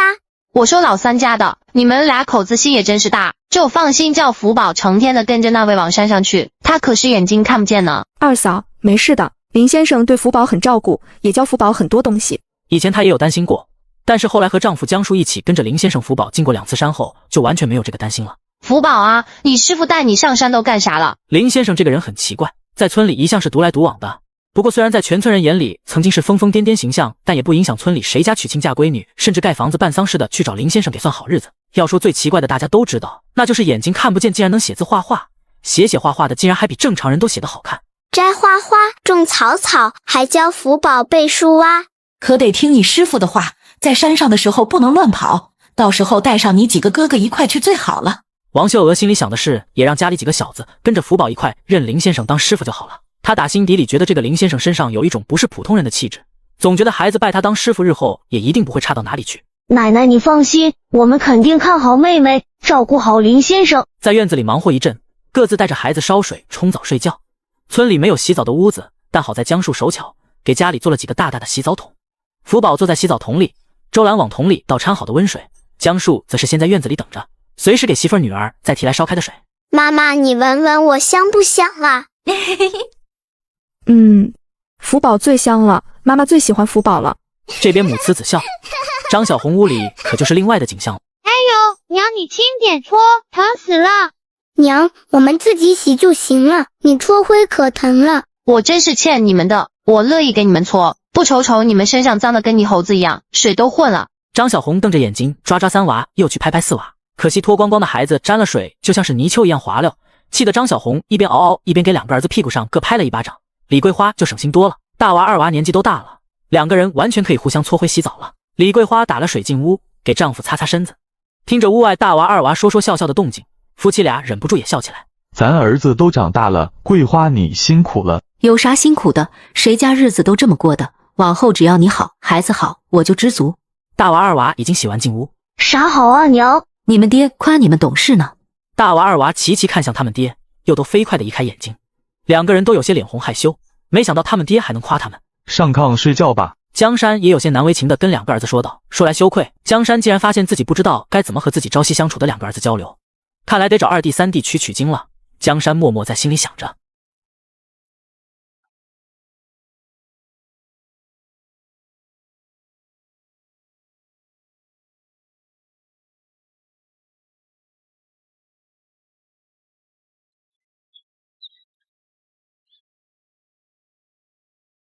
一夜的大雨，清早，大人们陆陆续续起床出屋，准备忙活做饭了。孩子们还都赖叽着不肯起床。昨晚上半夜下的雨，下了一夜呢，今天起来就觉得凉快多了。是啊，得亏是收完秋了。庄户人最在乎的就是一年到头秋收这段日子了，得亏麦子都收割完了，不然被雨泡了可就白辛苦了。今年家里能分不少粮食呢，到时候能吃白面馒头了。就知道吃。2娃，你快去我屋里把你2个懒蛋弟弟喊起来。哎，我这就去。福宝也还没起来呢。周兰轻轻笑了笑，坐在灶台前烧着火。他爸喊着呢。再不起来没有饭吃了。爸爸胡说，奶奶会给福宝留饭饭的。小丫头可不笨，知道家里爷爷奶奶都疼她，就算是起晚了，也不会舍得叫她饿肚子的。昨晚上下大雨了，外头可凉快了。你几个哥哥今天看可是要去山上的，你不去了？去，福宝要去哇。哎呦，爸爸，你掐我干嘛？有脏东西，爸爸给你拿下来了，快起床，洗脸去。爸爸，拉臭臭哇！爸爸挡住，别叫哥哥们看到。小福宝虽然才刚3岁，但也已经知道害羞了。奶奶，我们上山去砍枝子。大娃、二娃一人背着一个筐子，手上拿着砍刀，准备上山帮家里弄点枝子回来编筐子。我们也去。3娃、4娃也都准备好了，各自背上属于他们的小筐子。福宝也有一个，不过只有大人的2只手掌大，而且是用竹子编织成的，穿上绳子可以斜挎在身上，好看极了。找师傅一起上山吧。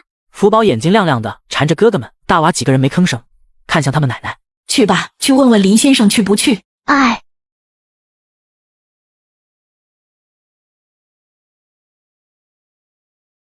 师傅啊，福宝来啦！几个孩子在林先生家门口叫了半天都没认出来。福宝，我们走吧，你师傅不在家。那好吧，我们自己去山上玩吧。福宝点点头，听哥哥的话，准备离开。对于才过来虚岁3岁生日的福宝来说，去山上就等于是去玩的。几个哥哥倒是都没纠正妹妹的话，在他们心里，带福宝去山上就是为了让福宝玩的。至于干活，由他们几个男孩子来干就好了。一行孩子蹦哒哒的往山上走，路上遇见人了便礼貌的打招呼，惹得大人们对这几个孩子也喜欢的很。大娃，你们这是上山去啊？是啊，三大娘，我们上山去备点枝子回来。才下了雨，别走小路，太滑了。知道了，谢谢三大娘。几个孩子向着三大娘道了谢，欢快的往山上走。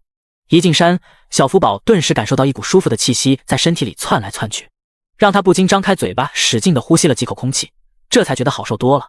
哇，这是地菜！二娃蹲在地上发出一声惊叹，几个孩子顿时都围了上去。除了福宝，这几个孩子都认识这是一种当地叫做地菜的野菜，大人们也会叫地皮菜，是一种下过雨后或者土壤湿润的地方才会长出来如同木耳一样的野菜。这种野菜挖回家，不管是熬汤还是用来炒鸡蛋，味道都十分鲜美。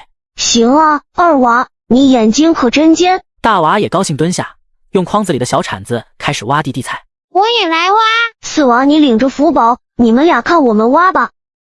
要是再多一些就好了。四娃牵着福宝的手打量着周围这一片地上，不过没再看见有地皮菜。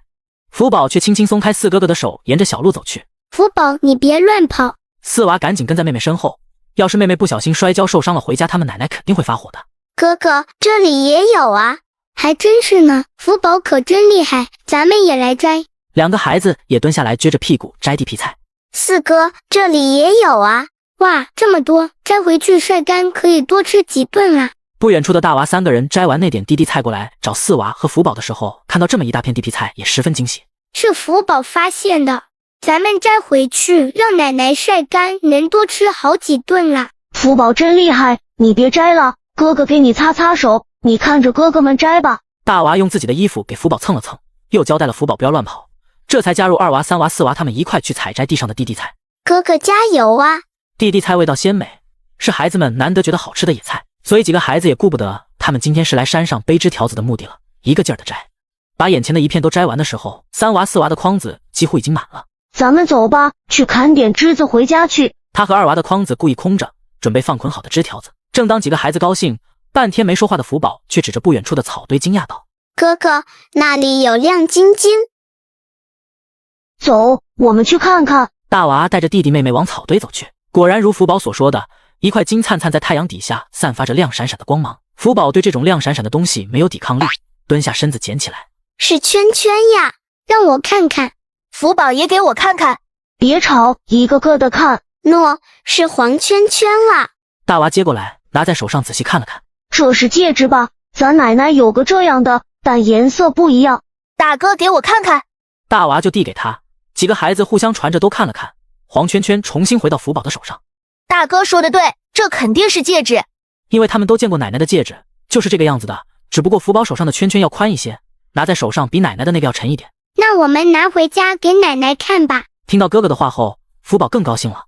奶奶的戒指会治病，但是都旧了，没有这个黄圈圈好看。行，福宝你收好了，可别弄丢了。大娃帮福宝把戒指装在衣服的兜兜，这才牵着福宝的手继续往前走。他们还得去砍一些枝条子背下山给大人们编筐子用。这种枝条子很有韧性，在山上倒是随处可见，并不稀罕。大娃、二娃一人背着一筐，3娃、4娃则是背着地菜，带着小福宝往山下走。到山脚下的时候，王秀娥正站在一棵大槐树底下跟几个妇女说话。孩子们出来一大下午了，所以王秀娥特意来这里迎一迎。见家里的孩子们一个不少的背着筐子回来了，王秀娥便笑着跟几个女人说了几句，上前迎着孙子孙女们准备回家去。咋都抹得这么厉害，一个个跟泥猴似的。在看清孩子们裤腿上都沾满了泥，身上也抹得不像样子时，忍不住骂道。几个孩子交换了个眼神，一致看向他们妹妹。福宝就明白哥哥的意思了，扑腾的小手奔到王秀娥怀里。奶奶不要凶哥哥哇，哥哥干活才弄脏的。村里孩子成天的到处野，弄脏衣服很正常，他自然也不是真的生气。尤其看到几个孙子抹得跟小泥猴似的，只有小孙女干干净净的，就知道他们把妹妹照顾得很好，心里反而更加欣慰呢。那就听福宝的，奶奶不骂哥哥他们了。王秀娥抱着福宝走了几步，福宝挣扎着要下来。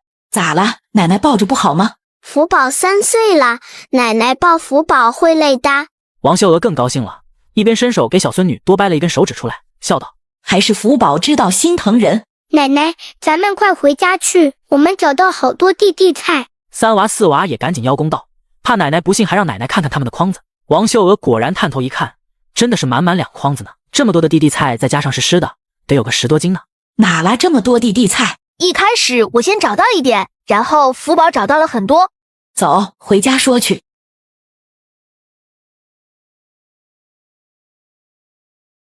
你们可真能干，这么多都摘回来了。是福宝厉害，要是福宝发现不了这么多地菜，我们也不能带回来。都厉害，待会儿奶奶给你们放上鸡蛋炒着吃。奶奶，还有黄圈圈给你啊。福宝从衣服兜里掏出开他捡到的黄圈圈。王秀娥在看到福宝手上的东西时吓了一大跳，这不是黄金吗？孩子们不认识这是什么东西，但从前给资本家当保姆的王秀娥可认识。福宝手上拿着的黄圈圈一看就是个金扳指，哪里来的？王秀娥颤抖着手从孙女手里接过来，下意识的想要放到嘴里，用牙咬一口看看是不是真的。是福宝捡到的。大娃把在山上他们采摘完地菜后，福宝是怎么看到这个戒指的来龙去脉都说了一遍。王秀娥的心扑通的厉害，她几乎可以确定这就是真正的黄金。再加上村里其实一直有这么个传闻，说前些年的时候有地主老财为了逃难，把许多珠宝首饰都藏到后山上去了，所以孩子们要是凑巧捡到了也是有可能的。没有被别人看到，当时附近只有我们几个人在，没人看见的。那就好，你们都管好嘴巴，千万别出去乱说，不然让我知道了，我可把屁股都给打烂。福宝，把这个先放在奶奶这里行不行啊？行，黄圈圈就是给奶奶带的。咱们福宝真是个福星，等着奶奶给多炒个鸡蛋吃。王秀娥说着起身去柜子里拿鸡蛋，家里总共2只养了3只鸡，其中就只有2只下蛋。平时王秀娥是不舍得多炒几个的，毕竟这时候鸡蛋是能拿去供销社当钱用，可以买东西的。王秀娥咬咬牙拿出来4个鸡蛋打在碗里，又切了葱花，准备给孩子们做葱花炒蛋。地菜洗干净切碎，和葱花一起翻炒后，最后和鸡蛋一起炒出来。几个孩子一个个站在灶屋门口都不嫌热了。一群小馋猫，快去洗把脸来吃。一堆孩子围在桌前，王秀娥先分出来1小碗给福宝，剩下的也都平分给几个孙子碗里。福宝，你多吃点鸡蛋会长高的。2娃从自己碗里夹出来1块大大的鸡蛋块到福宝的碗里，其他几个孩子看见了也都有样学样，从自己碗里挑了鸡蛋出来给妹妹吃。哥哥吃，福宝有啊。小福宝2只手护着自己的碗，不让哥哥们夹给自己。王秀娥看见这一幕只觉得欣慰，也有些心疼，家里还是穷了，所以孩子们就连吃个鸡蛋都要分来分去的。你们自己吃就行了，福宝也有，快吃吧，凉了不好吃了。几个孩子这才高高兴兴地抱着碗吃起来。王秀娥则是坐在一旁收拾孩子们带回来的地菜，心里还惦记着那个金扳指呢。没想到几个孩子上了一趟山能捡到这么金贵的东西，这要是早几年捡到一个金扳指，说不定还得担惊受怕的。但是现在红色结束了，像这样的黄白之物完全可以拿到县城金店里去换钱，也不能怪王秀娥下意识的第一反应就是卖了换钱。家里日子实在是太穷了，虽然没分家，但这金扳指是福宝捡回来的，该怎么用还是得一家人坐下来好好商量商量，尤其是跟老3家2口子一块盘算盘算才行。王秀娥正想着呢，大门外传来几个媳妇的说话声：“妈妈回来啦。”在家听话了吗？福宝听话。妈妈，我们吃鸡蛋，上山啦。周兰有些意外，李桂花跟张小红2个也都有些吃惊。鸡蛋这么金贵的东西，他们婆婆平时可看得可紧了，一进屋看见桌子前围坐一圈吃得正香的4个小子就更吃惊了。这回他们婆婆咋这么舍得呢？几个孩子碗里都有不少。这是几个孩子今天上山背枝条子捡回来这么多的地菜，我奖励孩子们吃的鸡蛋。哟，这么多啊！娘，这些都是福宝发现的，我们一块挖回来的，厉害吧？那也是福宝厉害。是二哥先看到一些，然后福宝才发现很多的。今晚上咱们用地地菜熬汤，再打上一个鸡蛋，香得很。我来帮忙摘菜，只要吃得好，张小红就是个顶勤快的。那爷们几个咋还没回？说是去把东边地里的地瓜都刨出来，要不沤在地里该烂了。等会儿去给送些饭才行。今天整个生产队的男劳力基本上都在生产队东边那片地里抢收地瓜，为了多挣点工分，所以甘愿干到天黑。至于女人们没啥能帮上忙的，就都先回来了。那行，晌午剩的黑面馍馍放锅里溜溜，加点咸菜先送去垫垫肚子吧。等晚上回来再给一人留碗汤喝就行了。待会儿我给送去。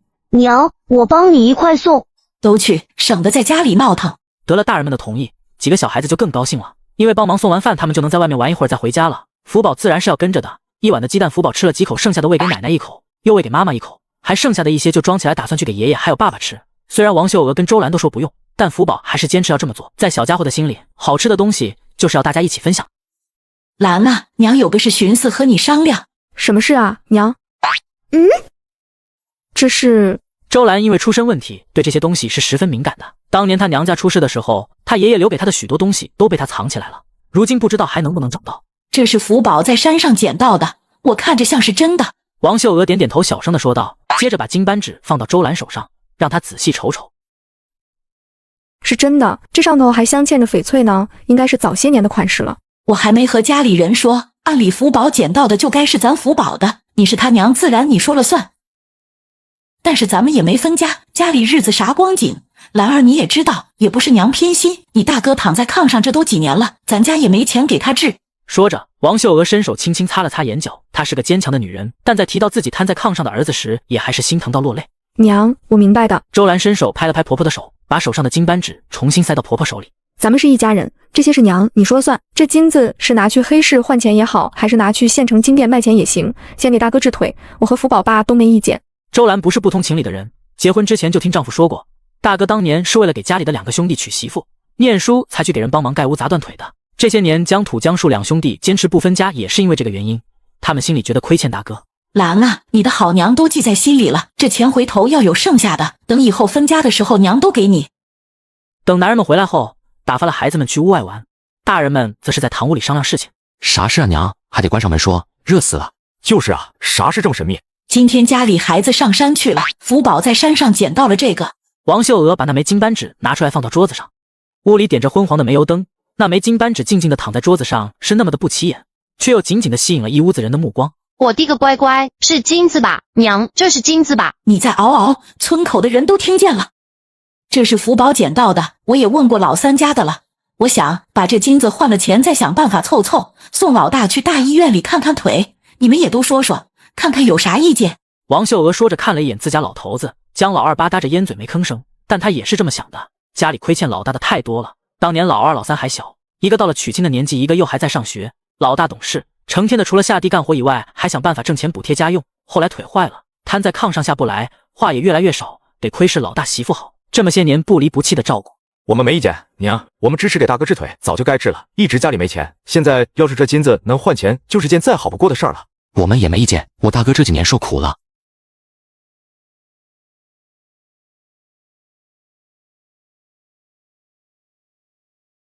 一句话让满屋子的人都又沉默下来。李桂花垂着头抹眼泪，周兰揽着大嫂的肩膀拍了拍，叹了口气：老大受苦了，老大媳妇更是受苦了，我们老江家欠你的。王秀娥看着大儿媳妇的样子，心里也不是滋味。娘别这么说，孩子爹对我好，你和爹对我也好，我愿意做咱江家媳妇，是我愿意的。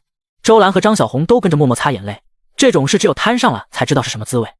那行，都没意见的话，咱们就商量商量，这金子咱是拿去黑市换钱，还是去县城金店里卖钱？娘，听说县城金店里能卖上价，我干活的时候听人说的，咱队里有人拿祖传的金子去换钱，还得给称重呢。那这么着，老三家的有见识，你们2口子明天去城里金店看看。江老二便发话了，家里就老三念书多，老三媳妇儿又是城里人，也上过学念过高中，要说去卖金子，还就得是他们2口子去才行。去城里啊？咋的？你要去啊？下车叫人卖了，你都不知道咋回来。你少瞧不起我，我也上过扫盲班的。你能认清张小红仨字就了不得了，可别嘚瑟了。江土欠欠的说道，结果就是让张小红在他胳膊上使劲的拧了一把。哎呦，张小红，你敢打你男人？我打的就是你这个嘴欠的。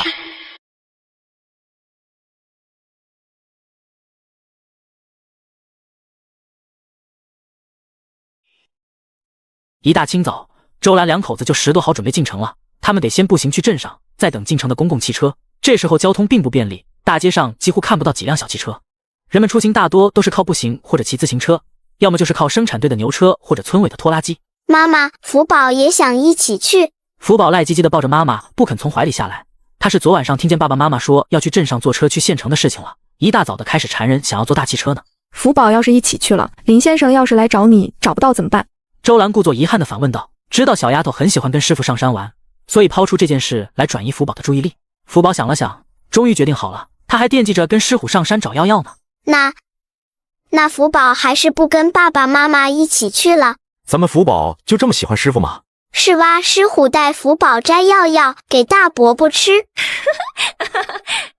福宝真乖，知道采药给大伯治病。周兰跟江树相视一笑，被女儿的话弄得心里暖暖的。不过两个人都没把福宝的话放在心上，只当是小孩子过家家的玩笑话。毕竟山上的药材都是很普通的那种，头疼脑热的倒是有效，但根本治不了什么大病的。要是上山的话，要听你师傅的话，最好带上哥哥们一起去，也好帮师傅看着点路。知道了，妈妈，你们快去吧，福宝会听话的。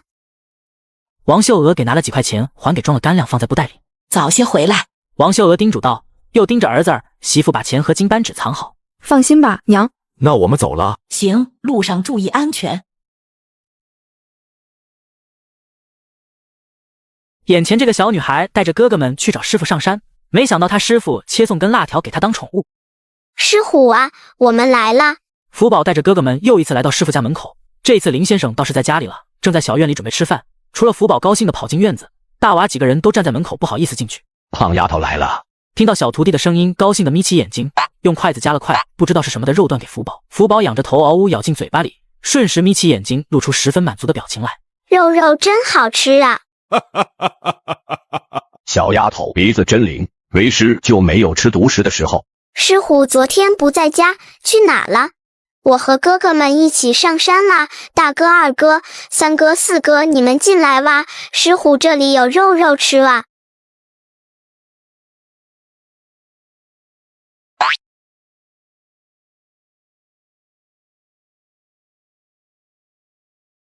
福宝倒是不客气，跑出去把几个哥哥都拉进来。大娃几个人很拘谨，没想到他们来正赶上林先生吃饭。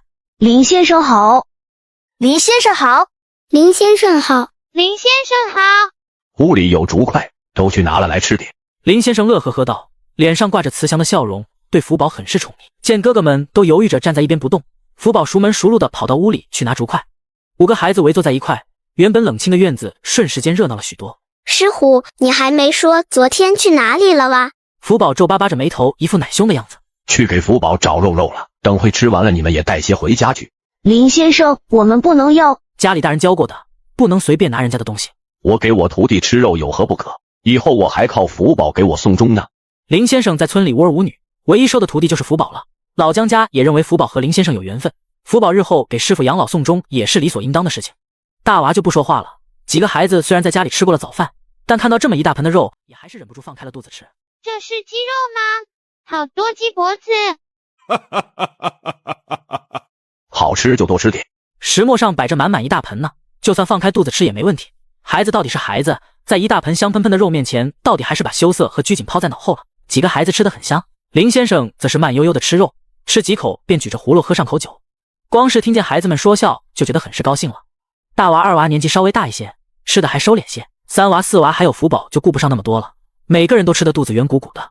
到最后，四娃扶着肚子控制不住的打了个饱嗝，这才彻底的吃不下了。林先生，我们帮您收拾。大娃有些不好意思，没想到他们是陪着福宝来找林先生问他去不去山上的，结果来了直接把林先生的肉菜给吃得干干净净的。但是这肉实在是太香了，他们实在是没忍住。我也收拾。二娃也站起身，拽着三娃、四娃一块把石磨盘上的骨头都打扫干净，又把碗筷去清洗干净。师虎啊，我们今天上不上山啊？今天师傅送你个好东西，咱们就不去山上了。是好吃的吗？有点出息，为师就不能送你点别的。哇，是小辣条啊！啊，是辣条。拿在手里，两只手抻直了看小辣条有多长。这只小辣条像是才孵出来不久，抻直了也就只有10几厘米的样子，缠在福宝的手腕上刚刚好2圈。宝，小心别被咬到！大娃二娃赶紧想要上前保护妹妹，却见下一秒福宝扯着小辣条像是玩橡皮筋似的抻来抻去，咯咯直笑。林瞎子摸着胡须，听着小福宝的笑声，越发觉得自己送的礼物没送错。孩子嘛，就该接触小动物，这不玩得多开心呢！被扯得快晕过去的小辣条，要是知道这老头的心思，一定会骂脏话的。林先生，这是辣条，福宝玩辣条没事吗？不妨事，这辣条没毒，也不伤人，留着给福宝玩吧。你们要是想要，我那里还有一筐子，你们几个也都去挑2条玩，剩下的拿回去让大人剥皮剁成块，好吃着呢。我们刚刚吃的是辣条肉。3娃4娃哭丧着脸，有些不敢相信，那么大一盆呢，怪不得他们觉得鸡脖子怎么那么多。临走时，孩子们自然没有带走林瞎子给的那筐辣条，虽然是山上常见的无毒的辣条，但也都吐着性子比福宝手上的小辣条大得多。哪怕他们胆子再大，也还是没有勇气把那些辣条背回家。福宝倒是不怕辣条，那条小辣条在福宝的手里就像是橡皮筋似的，小蛇一次次的想要从福宝手里逃跑，又一次次的被拽着尾巴抓回来，最后被福宝用手指弹了弹脑袋，认命似的缩在手腕上。临走时还不忘记冲林瞎子死死的吐信子，不可以骂人哦。福宝像是听懂了似的，一脸认真的拍了拍手腕上的小辣条，教训道。林瞎子摸着胡须，很是幸灾乐祸。小辣条委屈：臭老头，你竟然把小爷送给小丫头当礼物！我叫福宝，你叫什么名字了？小辣条有些想哭。臭丫头，这才多少年啊，你连小爷都不记得了？小龙，不好听啦，还是叫小白吧，你浑身都白白的。小辣条被福宝肉乎乎的手指按住了脑袋，只能乖乖认命。您是这山头的小祖宗，您爱叫啥就叫啥吧。福宝，你能听懂他说话啊？可以的。二娃没在意这句，觉得是福宝想象出来的，毕竟他小的时候也天天想象小鸟公鸡会说话呢。等他长到现在这么大再想起来时，就会觉得以前小时候太幼稚了。二娃的注意力全在福宝手腕上的小辣条身上。福宝，你要带回家养吗？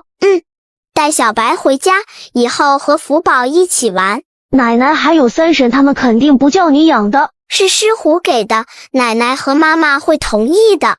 小白很乖的，对不对？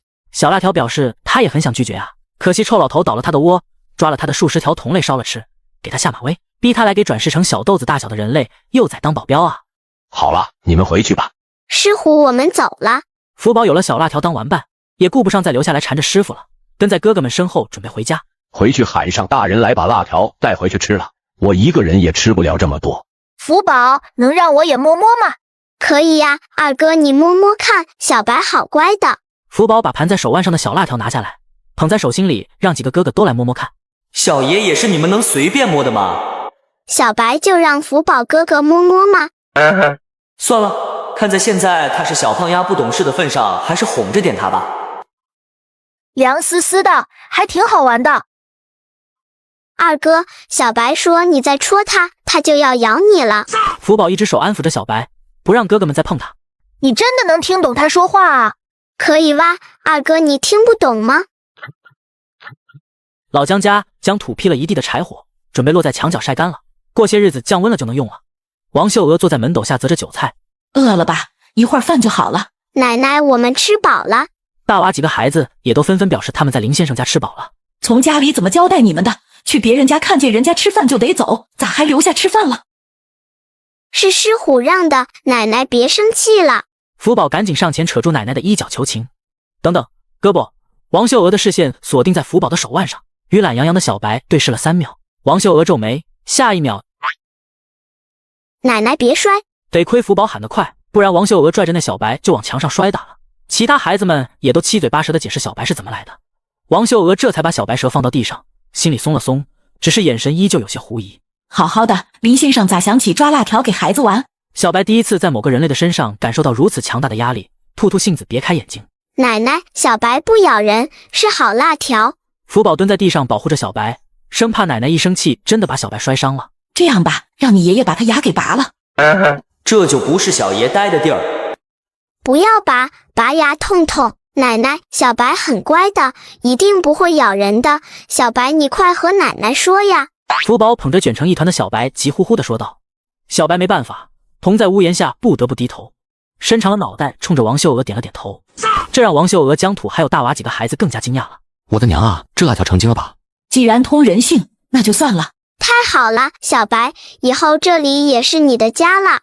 你给福宝当弟弟好不好？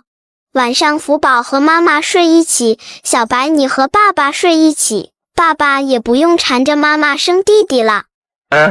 江土则是没忍住笑出声，想着他弟待会儿从城里回来，要是看到他的宝贝闺女带回来一条小辣条给他当儿子，不知道会是啥反应。对了，我们回来时林先生说让家里大人去他家备辣条回来。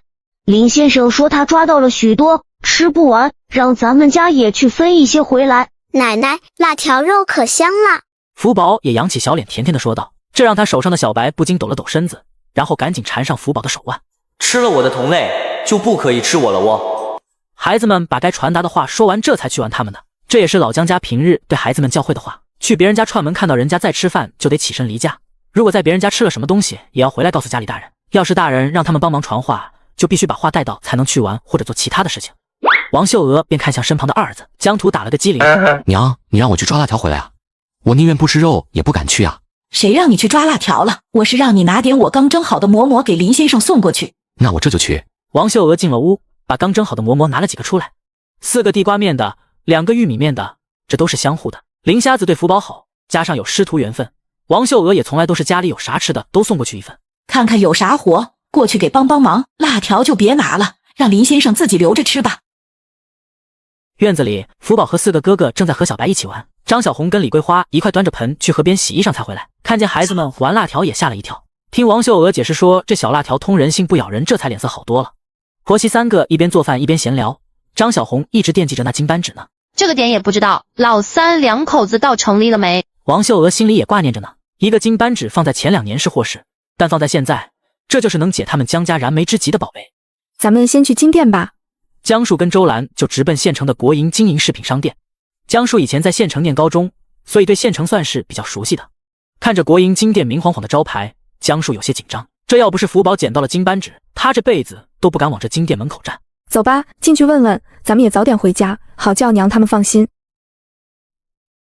2位是想卖金子？我们是想问问，这样的物件能收吗？收的。那同志，麻烦你帮我们估估价吧，家里急用钱。咱们金价是按照每盎司420块算，称了克数后换算成钱给你们。这上头镶着翡翠呢，怎么算？这个可以让师傅给拆下来给你们。我们这里收金饰，像这种宝石类的东西是给不了什么高价的。售货员倒是很热心肠，建议周兰江树可以把上面镶嵌的翡翠拿回家保存。咱们卖了。卖吧。售货员便把金子拿进去，让里面的老师傅把上面镶嵌的翡翠给弄下来。10来分钟后，才带着金扳指和翡翠出来。就在刚刚，售货员也已经和金店领导询问过了，可以收下这枚克数惊人的金扳指。售货员当着周兰跟江树的面，把金扳指称了重量，刚刚好12克，一共是1465块4角钱。你们要是没问题的话，我现在去找领导签字拿钱给你们。我们没问题，麻烦同志你了。那稍等。等拿到钱，在柜台前清点好后，江树第一次感觉到看钱看到眼花的意思，就连走出金店时脚步都有些发飘。周兰在金店时就把钱和翡翠藏在了自己褂子里面缝好的口袋里。这下好了，大哥终于能去大医院治腿了。是啊，大哥那么要强的人，躺在炕上这几年都成啥样了，话都越来越少了。提到大哥，江树的心情沉重了几分。2个人甚至没有想到在县城好好逛一逛就准备回家，毕竟身上揣着巨款呢。江树、周兰2个人来县城一趟，不要说逛一逛了，甚至带来的干粮都没来得及吃就坐车回去了。一路上2个人都十分激动，对于江树来说，这还是他这辈子头一回见到这么多的钱。周兰虽然娘家是资本家，但是这些年的日子也是直到她嫁给江树后才重新开始好过的。这么多钱揣在怀里，就好像是会发热一样。媳妇，饿了吧？等会到了镇上，我去给你买2个热包子吃。花那个钱干啥？咱娘给准备干粮了，你要是饿了就先对付几口，我不饿。周兰既是心疼钱，又是因为怀里揣着一大笔钱呢，想要赶紧往家赶。那行，等回家了咱们再吃。这个老头送给自己小徒弟一根辣条当宠物，福宝拿回家玩，却把自己妈妈吓坏了。福宝，妈妈回来啦。小福宝抬起头，看到是爸爸妈妈回来了，都顾不上跟小白玩了，站起身来扑向妈妈，奈何半路上却被爸爸截了胡。小没良心的，只看到妈妈没看到我。爸爸，你不用让妈妈生弟弟了。都怪你平时放着孩子面乱说话。江树虽然有点懵，但看到福宝一脸雀跃的表情，觉得怪好玩的，便蹲下来笑道：为啥不让妈妈生弟弟啊？因为福宝有弟弟了哇，狮虎送给福宝小白，小白以后给福宝当弟弟。福宝说着，哒哒跑过去把小白抓起来，在手上盘成一小堆捧给爸爸妈妈看。爸爸妈妈，这就是小白。啊，辣条，姜树有辣条，福宝你快放下，别被咬伤了。周兰城里来的，平日里看到蚯蚓都会害怕，更不要说是辣条了。姜树没防备，也被自家闺女吓了一跳，但好歹胆子要大一些，挡在自己媳妇儿面前。福宝，你怎么抓辣条玩呢？你妈最怕辣条了。说着就要伸手去抓女儿手上的小白蛇，生怕小辣条咬伤孩子。福宝赶紧把小白藏在身后，得亏屋里大人们出来了，王秀娥就把事情的来龙去脉说了一遍，还说了这条小白很通人性的事情。妈妈，小白是好辣条，不会欺负你的。行啦，大娃你们带着妹妹出去玩会吧。眼下什么辣条不辣条的都不重要，钱才是最重要的。孩子们一溜烟都跑出去了，老姜家一堆人全都跑到堂屋里开会。姜树去了自留地喊了他爹跟二哥回来，等人都到齐了，周兰这才把一沓钱都拿了出来放到桌子上。我的天呀，咋这么多？一屋子人静悄悄的盯着这么多钱，大气都不敢喘。人家金店的同志给称了克重，一共卖了1465块4角钱，都在这里了。这是上头镶嵌的翡翠，人家金店给不上价，就又拿回来了。翡翠老三媳妇，你给福宝收着，等福宝长大了还得给他。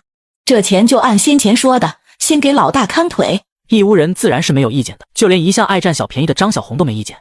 不过他还是大着胆子问了一句：那大哥治腿要是能剩下钱，到时候用来干啥？盖屋分家。这钱是怎么得来的？咱们心里都有数，是福宝捡到了金子，咱们家才能有这一笔钱。这也是他早就跟姜老二商量好的。这笔钱用来给老大治腿、盖屋子，到时候要有剩下的钱就还归老三家。王秀娥语气坚定，眼神定定地望着老二家两口子，似乎是在告诉他们，有意见也没用。家里这些年也有攒的钱，到时候老大老二你们两家平分，我跟你们娘还年轻，不用你们几家操心。孩子们在村口玩，小白缠在福宝的手腕上，只要不仔细看就看不出来他手腕上缠着的是条小辣条。福宝，你爹你娘去县城干啥去了？没给你们买好吃的？树底下站着几个爱说闲话的女人，见老姜家的孩子们在这里，就好奇地问：我们也不知道，你去问我家大人吧。几个女人互相递了个眼神，低声嘟囔了句：人精。以后在外面遇到别人问咱们家里的事情，就都说不知道，不许往外乱说话。知道了，大哥。福宝也记住了。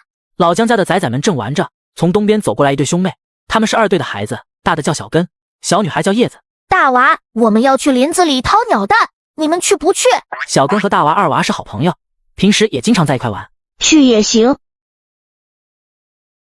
福宝，我们一起玩。小叶子只比福宝大1岁，两个人刚刚好能玩到一起去。福宝主动牵上叶子姐姐的手，他很喜欢和叶子姐姐玩。两个小姑娘跟在哥哥们身后一起往土山脚下的林子里去。这里有鸟窝，我来。哥哥小心点，小根哥哥加油。鸟窝里啥也没有，白爬了。小根看了一眼鸟窝，失望地冲树底下的伙伴们摇头。哥哥们爬树掏鸟窝，小叶子就拉着福宝在附近玩。呀，辣条！看到福宝左手手腕上绕着的小白辣条时，小叶子被吓了一跳，往后退了好几步。叶子姐姐别怕，这是小白，不咬人的。福宝赶紧解释道，不知道为什么大家看到小白第一眼时都会害怕。小白懒洋洋地缠在福宝手腕上，福宝抓住小白，把它团成卷卷，示意叶子摸摸看。叶子姐姐你看，小白很乖的。真的吗？叶子犹豫了好半天，这才试探性地凑过来，伸手摸了一把。冰丝丝，滑溜溜的。小白不会咬人的，是狮虎送给福宝当弟弟的。看到叶子姐姐不怕小白了，福宝就更高兴了。看到小白吐了吐舌信子，一副事不关己的表情，重新缠上了福宝的手腕。两个小丫头这才重新去玩。哥哥们的注意力都在爬树掏鸟窝上，福宝和小叶子蹲在不远处玩过家家的游戏。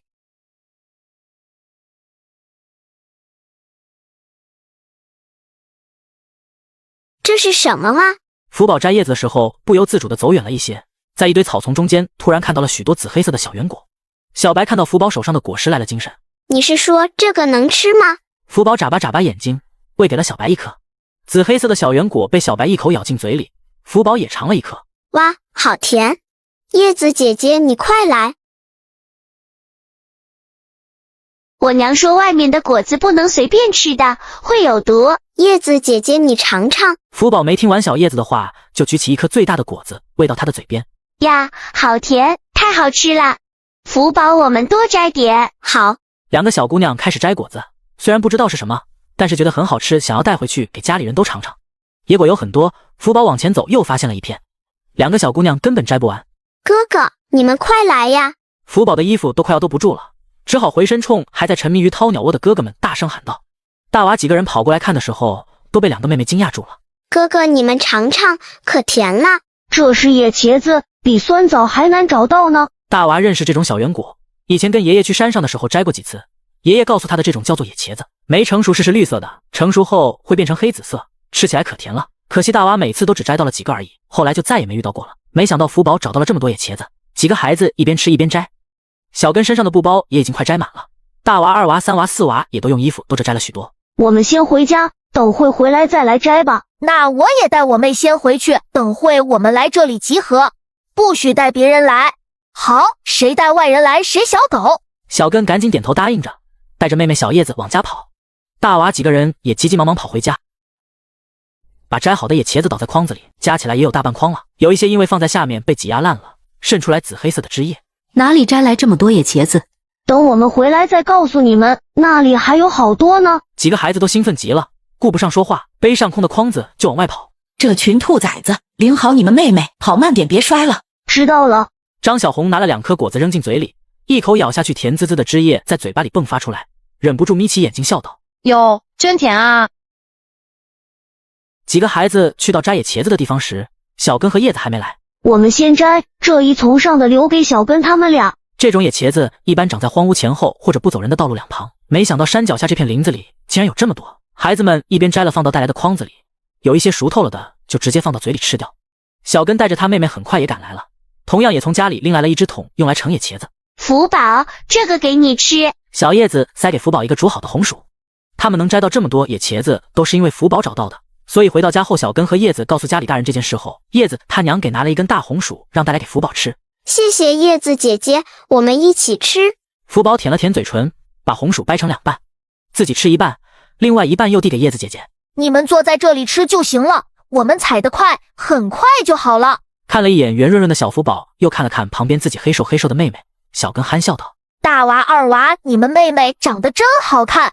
是好看，我爷爷说了，我们家人没有长得丑的。继续低头摘野茄子，就连小白也都撒欢似的在草丛里钻来钻去，吃了一肚子的野茄子。小根和叶子已经知道小白很听福宝的话，所以并不害怕了。他不会跑掉吗？不会的，小白很乖的。小白，来。刚刚小白吃了好多野果，福宝怕小白吃多了撑坏肚子，而小白也的确已经吃饱了，他现在还太小了，这些足够他填饱肚子了。听到福宝的呼唤，小白尾巴一摆重新滑到福宝跟前，被福宝抓到手上后重新缠到手腕上，懒洋洋的闭眼休息。小根和叶子看到小白这么通人性，还是有被惊讶了一番。野茄子摘的差不多了，还有一些绿色的没有成熟的孩子们也没有摘下来，打算等过2天再来看看成熟后再摘回去吃。我们回来啦！一下午上哪摘去了？从哪弄来这么多野茄子？在北边林子找到的。本来我们和小根一块掏鸟蛋，然后福宝找到了野茄子，我们就一块摘了这么多。妈妈，你吃了吗？果果很甜的。福宝说着抓了2颗去喂给周兰，周兰忙摆手：你自己吃吧，妈妈刚才吃了很多了。周兰还是忌惮女儿手腕上的小白，虽然心理上克服了，但生理上还是没有办法。一看到辣条，他就条件反射了害怕。福宝，咱们给小白也找个窝好不好？你妈妈害怕小白这样的小动物，小白说不定也不喜欢和我们人类住在同一间屋子里。小白，你同意吗？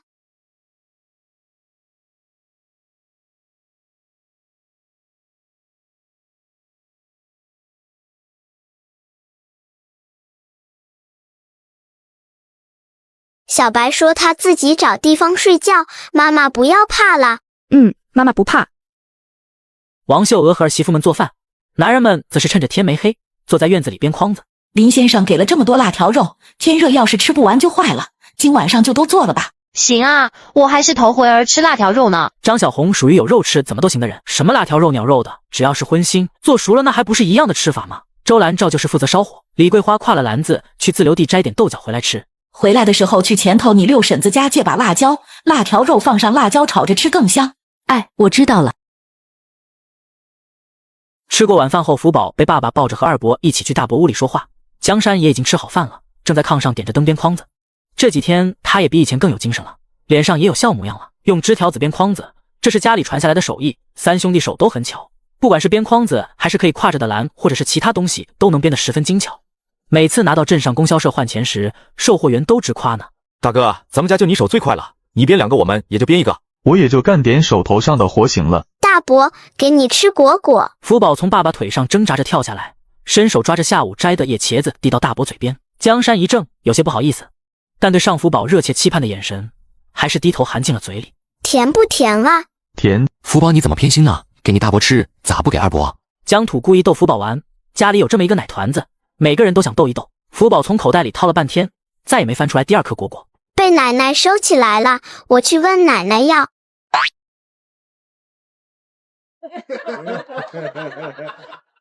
老三，你是咱们兄弟仨里面最有福气的，生了这么个小丫头，多喜人啊！江土一脸的羡慕，他正在和自己媳妇儿商量再要一个呢，这天天晚上努力也没见动静。你就羡慕着吧。我听大娃娘说了，家里要拿钱给我治腿。江山心里其实挺不是滋味的，听到有钱治腿时，江山自然是高兴的。他似乎又看到了能恢复正常人的希望，但紧接着就是害怕。他怕花了钱去大医院，却依旧治不好他的腿。人最怕的就是燃起希望，又重新陷入失望里。我打算和爹娘说，不治了。我现在这样也挺好的，平时也能帮家里编筐子换钱。大哥，你胡说什么呢？不等江山说完，江土和江树几乎同时喊了出来。他们都很生气，没想到他们心里一向坚强的大哥会说出想要放弃的话来。大哥，这件事你不要再提了，告诉爹娘也只是让他们生气。我们已经商量好了，等月底就带你去省城的医院看腿。江树脸色难看，语气生硬的扔下这话，转身出了屋子。江土看着弟弟转身出去的尚沉默不语的大哥，深深叹了口气。周兰已经给福宝洗完澡了，周兰坐在凳子上，拿着毛巾给自己擦头发。妈妈，你好香啊！胡说，我给你用的也是一样的肥皂，有什么不一样？妈妈身上有妈妈的香味，福宝身上没有的。胡诌八扯。母女俩说着话，江树也进来了。见到妻女，江树的脸色好看了许多，挤出乐呵呵的笑容问道：母女俩说啥呢？福宝说妈妈身上有香味，妈妈说福宝喝了8碗粥。福宝从炕上爬起来，跳到爸爸怀里，2只小手紧紧地搂着爸爸的脖子。什么8碗粥？笨丫头！笨丫头也是妈妈的女儿，妈妈搂福宝睡觉觉。福宝说着，从爸爸怀里下来，抱着妈妈不松手。臭丫头，你都多大了，还天天赖着你妈不松手？江树有些吃醋了，自从有了这臭丫头，他媳妇儿晚上都不乐意抱着他睡觉了。爸爸你才臭呢，福宝洗香香了。周兰搂着福宝躺下了，江树拿了毛巾出去冲澡。福宝睡觉揽着妈妈的肩膀，胖乎乎的小脚压在妈妈的胯上，在周兰怀里找到了一个最舒服的位置，这才安心闭上了眼睛。你哥哥们都起来好半天了，你还不起来，丢不丢人？福宝好累哇，再睡一会儿吗？小孩家的又没干啥活，你干啥累的？说这话不怕被拧耳朵？我不去上学。兔崽子反天了是吧？你不去信不信我打死你？院子里鸡飞狗跳的，张小红正在转着圈的抓4娃。今天也是3娃4娃去上1年级的日子，但是睡了一觉起来，3娃4娃就反悔了。他们还没玩够呢，不想去学校上课。大哥二哥说了，学校老师可凶了，还会打人呢。二娘又打哥哥了。可不嘛，你3哥4哥今天头一天去上学呢，你再不起来都送不上你哥哥们了。我要去，要送哥哥上学。吃过早饭后，妈妈，我去送哥哥们上学啦。小福宝迫不及待地挥挥手，到院子里抓上小白，准备跟着二娘出门送3哥4哥去学校。3娃4娃已经背上了他们3婶给做的新书包，看上去十分神气。张小红提溜着棍子，凶巴巴地推搡着3娃4娃出了门。娘，我们就再玩一天，明天再去上学吧。我打你信不信？快走！3哥4哥，你们去学校好好学习，小朋友都要上学的。那你咋不去？因为福宝还没长大呀。4哥，你先去学校等我吧。张小红拎着棍子在后头听见孩子们的话，差点笑出声。小学离得不远，就在土山村村口，以前是一个粮仓，后来为了村里的孩子们上学方便，就改成了学校。有5间屋子，1、2年级在一间教室，3、4年级一间，5年级的学生单独一间，剩下的就是老师的备课室和宿舍。教室外还拦起了一片院子，供孩子们下课时活动。虽然简陋，但在这时候孩子们只要有学上就很不错了。张小红一只手牵着福宝，一只手拎着棍子站在学校门口，直到看见3娃4娃3步2回头的进了教室，这才放心。走吧，二娘带福宝回家去。福宝拉着二娘的手，蹦蹦跳跳的往家走。哥哥们都去上学了，还好福宝有小白陪着玩，倒是也不觉得孤单。王秀娥和3个儿媳妇在家里收拾了一番，也准备去自留地里帮忙干活。一大家子人一块干也好，早点收工。福宝自然也跟着一起去了。当初生产队分地的时候，就是按照每户人家的人口来的。土山村荒地多，每口人就能分到3分的口粮地，哪怕是孩子也算。老姜家人口多，所以除去生产队每年分粮食，家里的口粮地也能产不少呢。姜家的口粮地靠着后山，土很硬。姜老二带着2个儿子全种上了地瓜，孩子们都喜欢吃地瓜，而且这东西也抗饿，刨出来放到地窖里，能储存到开春呢。福宝，你就在这里玩，不要乱跑。周兰带着水壶还有一些野茄子，让福宝坐在树荫底下乖乖自己玩。知道了，妈妈，我和小白一起玩。福宝说着，把衣服兜兜里被团成卷卷的小白掏了出来。大人们在地里干活，小福宝和小白一人一蛇的待在大树底下吃着野茄子。小白怕热，躲在了放野茄子的小篮子里。福宝还很贴心的给捡了一块大大的叶子给小白遮住。喂，你在吃啥？一年四季鼻子下面挂着鼻涕的3旺不知道啥时候走了过来，他家自留地也在这附近，自然也是跟着大人来地里干活。老远的就看见福宝坐在这里吃东西，3旺就不自觉的走过来了。你吃吗？甜果果。福宝一向不小气的，见小伙伴也想吃的样子，就把手上的2颗野茄子递给3旺。3旺毫不客气的抓过来，一把扔到嘴巴里。好吃，还有吗？我还要吃。3旺吧嗒着嘴巴，回味着嘴巴里的甘甜，觉得没有吃够，眼神贪婪的盯着福宝面前的小篮子。福宝有些为难了，带来的这些果果还打算等会分给爸爸妈妈、爷爷奶奶，还有家里的其他大人呢。要是分给别人太多，就不够家里人吃了。我只能再分给你5颗果果了。福宝的爸爸妈妈、爷爷奶奶还有伯伯娘娘们都还没吃呢。福宝虽然有些苦恼，却还是大方的从篮子里掏出5颗野茄子递给3旺。3旺看看福宝递给自己的5颗果子，眼睛却盯着福宝拿果子的篮子。平日里村里的孩子都不敢欺负福宝，因为福宝的4个哥哥打架都很厉害，今天只有福宝一个人，大娃、2娃、3娃、4娃都不在，所以3旺也胆子大了起来。你还有那么多？不行。福宝没想到3旺会直接动手抢自己的东西，赶紧扑过去护住篮子，却没想到被3旺用力的推了一把，直接扑在了地上。坏蛋，不许抢我的果果！福宝被推倒在地上，小姑娘也怒了，从地上爬起来冲上去抓住3旺的衣服往后扯，但3旺已经把手伸进篮子里了，贪婪的用2只手捧了一大把。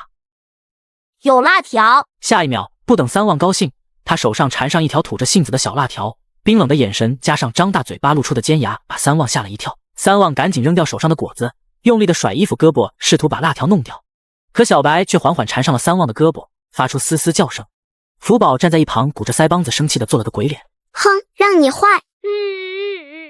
救命啊！甩不掉胳膊上的小辣条，3旺吓得脸都白了，愣在原地扯着嗓门大哭起来，2条腿不停的颤抖，裤子都渐渐湿了一大滩。3旺的鬼哭狼嚎吸引了地里干活的大人们往这边看过来。王秀娥不放心福宝，扔下锄头过来看是怎么一回事，而找不到孙子的张婆子听到孙子的哭声，也急忙往这边跑过来看是怎么一回事。你抢我的东西是不对的，做错事情还有脸哭，羞羞脸！小白，不理他，快来！小白这才松开3旺的胳膊，从他身上爬下来，懒洋洋的被福宝捧在手里，下一秒又被窝成了卷卷，塞到了衣服的兜兜里。王秀娥跟张婆子过来的时候，就只看到了扯着嗓子尿裤子的3旺和一脸嫌弃的福宝。谁欺负我家3旺了？哭啥？3旺给奶说咋回事？张婆子说着，还不忘记瞪了一眼福宝。这里就自己孙子和这个臭丫头在，肯定是被这江家的臭丫头给欺负了。